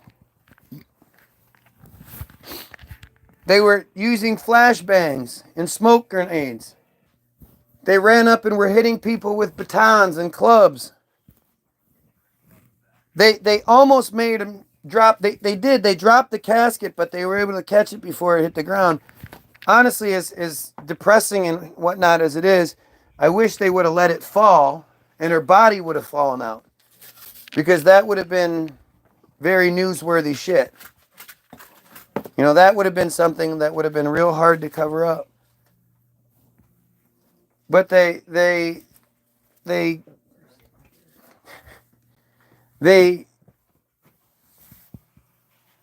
attacked the funeral. They essentially shut it down, made them use the hearse. Then they came out and said afterward that they would rather the world see them attack the funeral than the world see the unity of the Palestinians carrying this person, singing Palestinian songs and waving flags. To these stupid fucking people, it was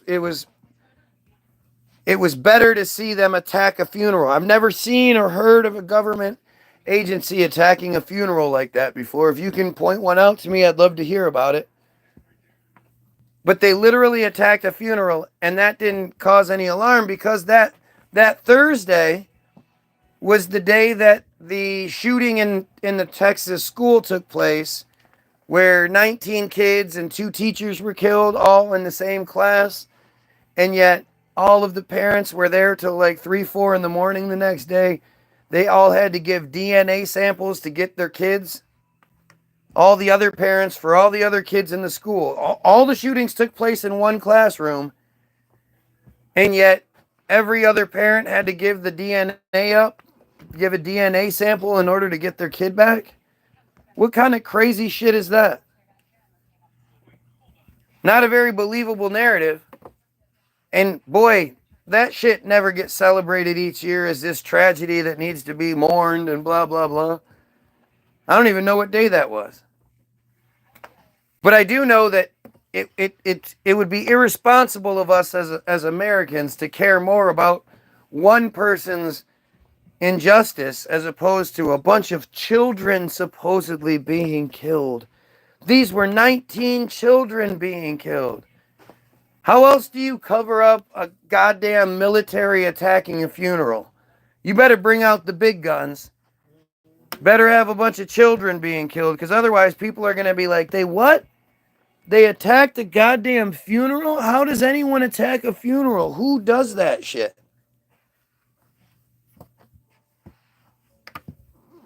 I mean, and again, look at these dumbass comments. They don't know. It's like I'm sitting here talking about the stock market. They have no idea because they're too stupid. They're going to sit here and act like that, what, I'm making up Shireen Abu Akleh? Anything about that story is made up? The only thing that was made up is how Israel made up that it wasn't them forever. As much as they could, they made up it wasn't them. And then when they finally did admit it was them, they said, well, the shooter isn't going to get in any trouble for what he did. He'll just get reprimanded, but he's not going to be outed. Nobody's going to know. We're not going to name names. And, nothing real tragic is going to happen to him over it.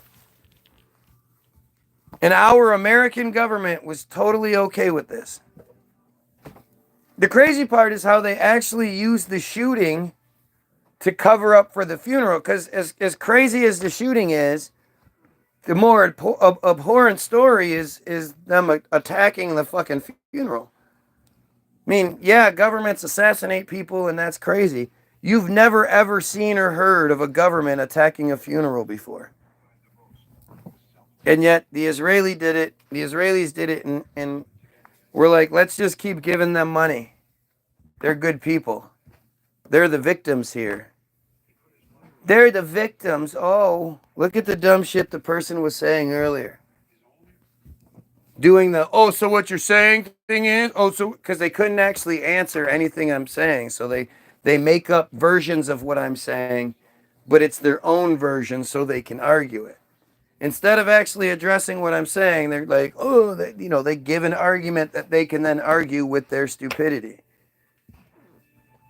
Anybody that thinks it's okay that a government agency attacks a funeral, I mean, you can just fuck yourself. I don't even know, like, what you're talking about.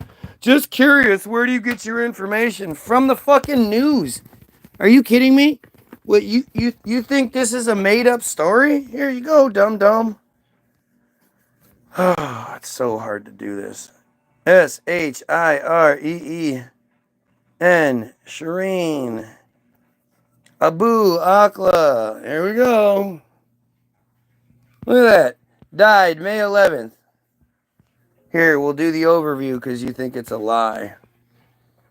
Shireen Abu Akleh was a prominent Palestinian-American journalist who worked as a reporter for 25 years for Al Jazeera before she was killed by Israeli forces while wearing a blue press vest and covering a raid on a Jenin refugee camp in the Israeli-occupied West Bank. Abu Akleh was one of the most prominent names across the Middle East for her decades of reporting in the Palestinian territories and seen as a role model for many Arab and Palestinian women. She is considered to be an icon of Palestinian journalism. And you're saying you don't know this story. That says everything. Why don't you know who this Palestinian American was? Upon her death on May 11, 2022, Israel denied responsibility and blamed Palestinian militants. However, it gradually changed its narrative until admitting she was likely accidentally killed by Israeli fire, but refused to undertake a criminal investigation. There was a video. They shot at her. They shot her and then shot all around her until somebody was able to sneak in, climb a wall, sneak around this, use a tree and pull her away. They absolutely did everything on purpose. The admission came after several independent investigations were conducted by international media outlets, the United Nations High Commissioner for Human Rights, and the United States Department of State. Forensic Architecture refuted Israel's findings on September 20th and said Abu Akleh was deliberately targeted and denied medical aid after she was shot because they shot all around her. In November 2022, the United States Department of Justice opened a separate investigation into the killing in a move that Israel condemned and refused to cooperate with, which was fine. We just kept giving them money. Her niece, Lena Abu Akleh, has since been demanding that the Israeli forces responsible for her death be held accountable. The manner of her death and the subsequent violent disruption of her funeral drew widespread international condemnation of Israel. No, it didn't. During her funeral procession, the Israeli police attacked the pallbearers at the St. Joseph's Hospital in East Jerusalem with batons and stun grenades. Sure sounds like I was lying about anything I said, right? Yeah. The hospital itself was also stormed by Israeli police officers who assaulted patients and threw stun grenades, wounding and causing burns to medical staff in the building. The facility issued a statement from the Christian churches of the Holy Land, stating that the Israeli police's actions constituted, quote, invasion and disproportionate use of force, and a violation of the, quote, right of freedom of religion for the Palestinians. Abu Akleh's funeral was attended by tens of thousands of people carrying Palestinian flags and chanting nationalist songs. It is believed to have been the largest Palestinian funeral in Jerusalem in over 20 years. Wait, that'd be like 220 funerals per day. It doesn't seem realistic. Can you show me 100,000 Palestinian funerals? Can I show you 100,000 Palestinian funerals? Why would that? What are you talking about? They don't get funerals. They don't have funeral parlors. Their entire way of life is destroyed. This is the best you can come up with? You must be a dumb J. Seriously. This is the best argument this person can come up with. Oh, yeah, well, can you show me a Palestinian? No. I can show you a whole bunch of videos of Palestinian children walking around with fucking limbs missing and wounds all over. I can show you a plethora of videos of Israelis dropping bombs on all sorts of civilian locations and killing all sorts of people. There's not a goddamn video that shows an Israeli anything being attacked, but there is a plethora of videos to refute your dumbass. Good gravy. Oh, you're a dumb. Look, you're who you're supposed to be. Dumb Muslims, they want you to be a Muslim or a Christian, so you think they are God's chosen people. It's embarrassing. Why would anybody ever be? I could understand if you're a man at least being a Muslim. Why any female would ever be a Muslim is beyond me. But Islam is just as dumb as Christianity. Abrahamic religious bullshit. Control scheme shit they give you to fucking keep you in your shit. Abu Akleh's funeral was attended by Chess on October 26, 2023, the Israeli military bulldozed a memorial that had been erected at a site where Abu Akleh was killed. Isn't that amazing? Let's read about the funeral. I want to read about the funeral. The Palestinian Authority scheduled a state funeral procession to be held on May 22, 2022 in Ramallah, beginning at the Palestinian presidential headquarters. Mahmoud Abbas, president of the state of Palestine, planned to attend, but then he didn't, I guess, for some reason. Abu Akleh's brother, Tony, said that he had spoken to Israeli police before the funeral. See how they said that? I told you he was kidnapped, but this is a nice little soft representation. He had spoken to the police beforehand, I guess. And the police wanted to know the procession route, any arrangements for the funeral, and did not want any Palestinian flags, slogans, or chanting during the procession. Why would Israel have any control over that to begin with? But this was a kidnapping. They kidnapped him and did this. Abu Akleh's body was transported from Jenin through Nablus and Ramallah to her funeral in Jerusalem. Abu Akleh's funeral took place on May 13th in East Jerusalem. Thousands of mourners attended, many carrying Palestinian flags. The procession began at St. Joseph's Hospital in East Jerusalem.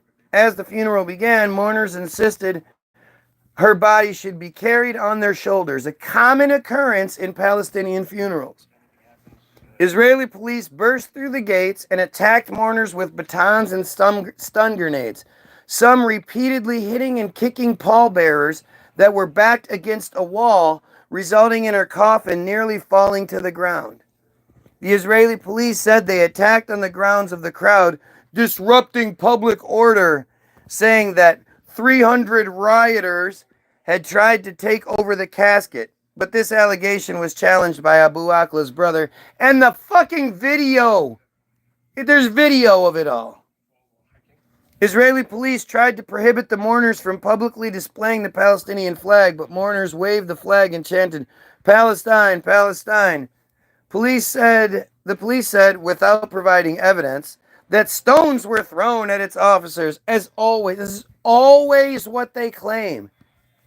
And in all of this time, the Palestinians haven't figured out that if they throw stones at people with body armor, that those people in body armor will attack them with unbelievably disproportionate force. And you know, men, women, children, whatever, will all be attacked by these psychopaths. Palestinians haven't figured that out yet. They're not going to hurt a single person with one of these stones, but they are going to give the excuse. And they just keep doing it, huh? At least according to the Israelis. There's no evidence of it, but that's what they say. A video showed a police officer telling the crowd, "If you don't stop these chants and nationalistic songs, we will have to disperse you using force, and we won't let the funeral take place." Oh yeah, but that's just a video, right? That's just AI, right?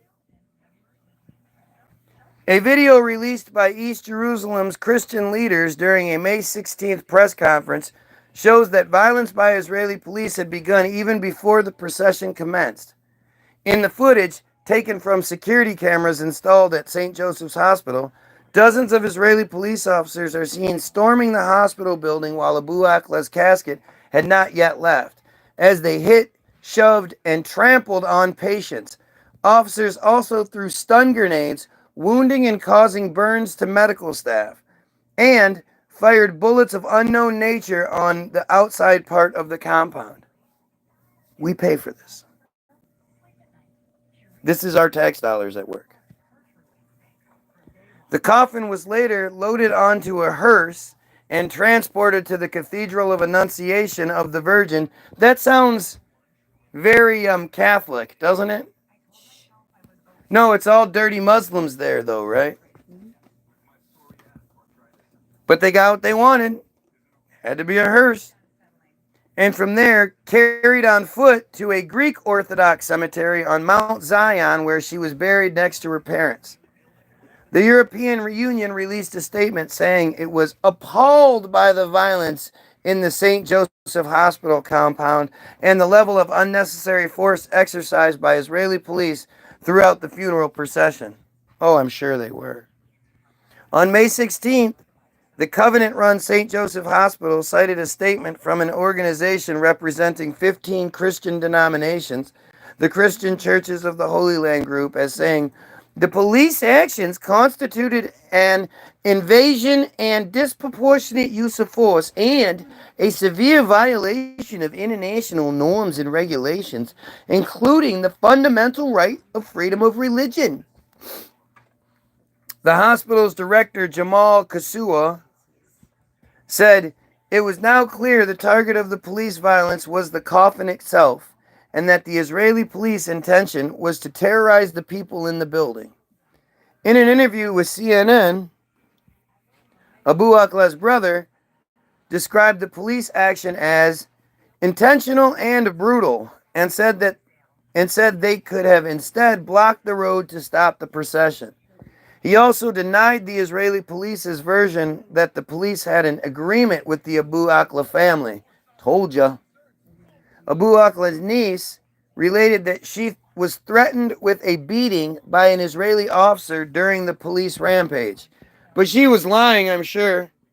They don't do stuff like that. They're good people. Yeah, they were attacking a funeral. Who hasn't attacked a funeral? Israel said it would carry out I haven't. I have not attacked a funeral. Oh my God, why am I married to you? Should I be attacking funerals? Should I act like if I see a procession driving down the road, should I just crash into them? Absolutely. Yeah, it's the right thing to do. Well, it depends. Throw a grenade out the car window at them? Are they Christian, Muslim looking people? Are they Christian Arabs or are they Chaldeans? If it's if you're in Dearborn. No. Like if you don't want to do it But to a no, J. because, Can you imagine if you did it to a J? Chaldeans are Christian. Can you imagine if you were driving and you had a heart attack and crashed your car into a J funeral procession? I bet they would still call it a hate crime. Israel said it would carry out a comprehensive investigation of what happened during the funeral in order to learn lessons from the event. It's disgusting. Findings would be presented in due course. A few days after the funeral, one of the Palestinian pallbearers, beaten by Israeli police, was arrested and placed under solitary confinement.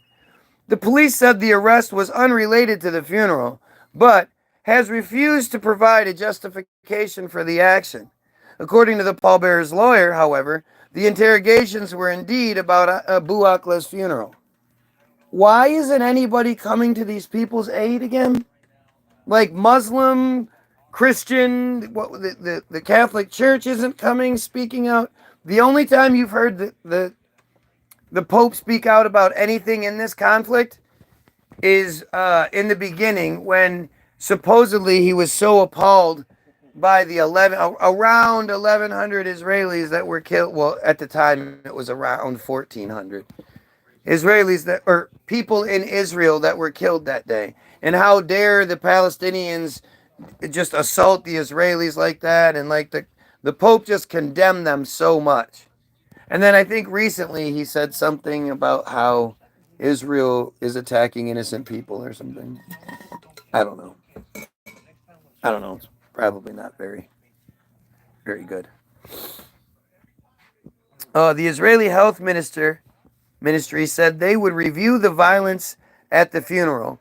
As of May 24th, St. Joseph's director Jamil Kasua said no one from the ministry or the police had contacted him.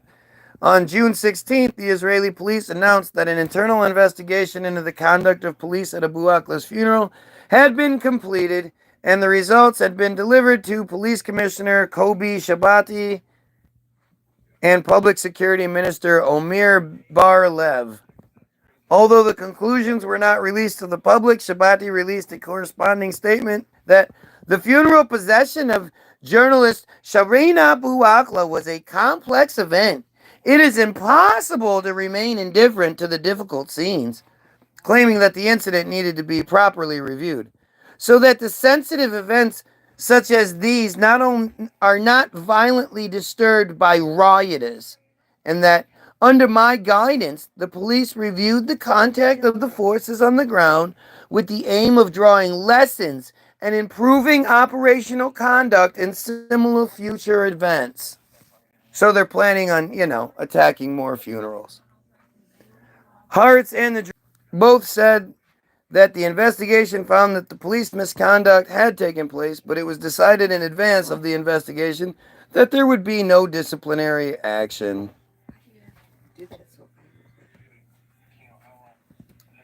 Abu Akleh's death drew widespread outrage.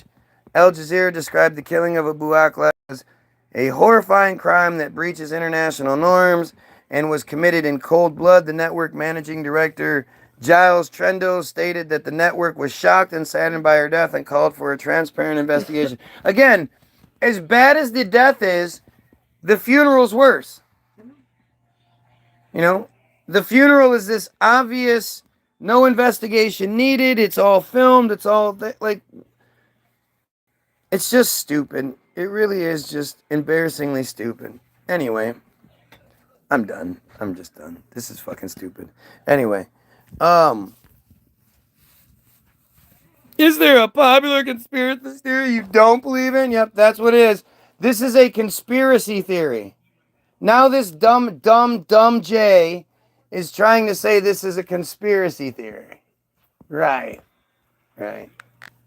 I'm making this up. Where you going, Cal?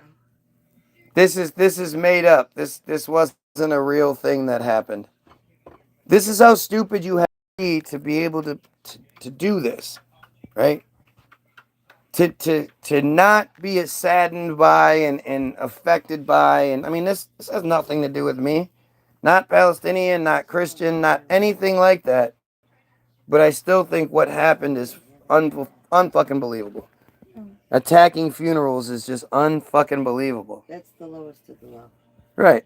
That really is. How do you okay that they operation? Even had a truce during the Civil War for the dead. Come on. I mean, it's so embarrassing that my tax dollars are going for that shit. I have to keep giving these people more and more and more of my everything. American soldiers, American kids are going to die over this. World War III, drafts, all that bullshit is going to take place because of these pieces of shit again. Are we fucking kidding me? When are we going to unify and overthrow these motherfuckers? I'm telling you. Guy Williams for president, 2028. First thing we do is send them all to Israel. Let them live happily amongst each other. Seems like that would work for me. We got some other plans, but go get your free download, www.the-bilderberg-group.com. The link will be in the description, along with a link to Hollywoodism, the most important video you can watch. It should tell you everything. It probably won't. You might need to watch it a second time. But it's amazing. And then I'm going to also leave you a link to our Facebook page. One of our songs on Facebook. Not really sure which one. I'll decide. But we have to do everything we can to rid ourselves of them. They are the fucking worst thing in the world. And I'm going to do everything in my power to ensure that they get to live happily in Israel all by themselves. No American interference. Because just like Smoltritz said, they are no longer a star on the United States flag. He said that, 2023. Shortly after, maybe it's 2024. I think it's still 20. When Biden said something he didn't like. That Biden need to keep his mouth shut because Israel is no longer a star on the United States flag. So, we will succeed. I hope, because I really hate this. I really hate the way this works. And I always joke about the whole $20 million thing, but could I really fucking do that? Could I really, I would be so sick living my life every day knowing, in this big, beautiful house and, kids are good, wife's good, and I'm like, this is all fucking hush money and shit. I don't know how well I would do in that situation. I don't know. I don't know. Anyway, as always, the most important thing we can take away from this. By the way, look up Team Jorge, TEAMJORGE. It'll be in the tags. Look up the Samson option, and look up Operation Cast Thy Bread. Most importantly, go watch Hollywoodism, but go look these things up. This is the smoking gun proof that you need. This isn't like conspiracy theory stuff. This is smoking gun proof. They control social media. They have a plan to kill everybody. They poison wells. It's undeniable proof that these things happen, have happened, are happening. You want evidence? You want to have some sort of dialogue, debate here? Come at me with better evidence than what I'm bringing as to me being wrong. And again, most importantly, pedophiles, kill yourself.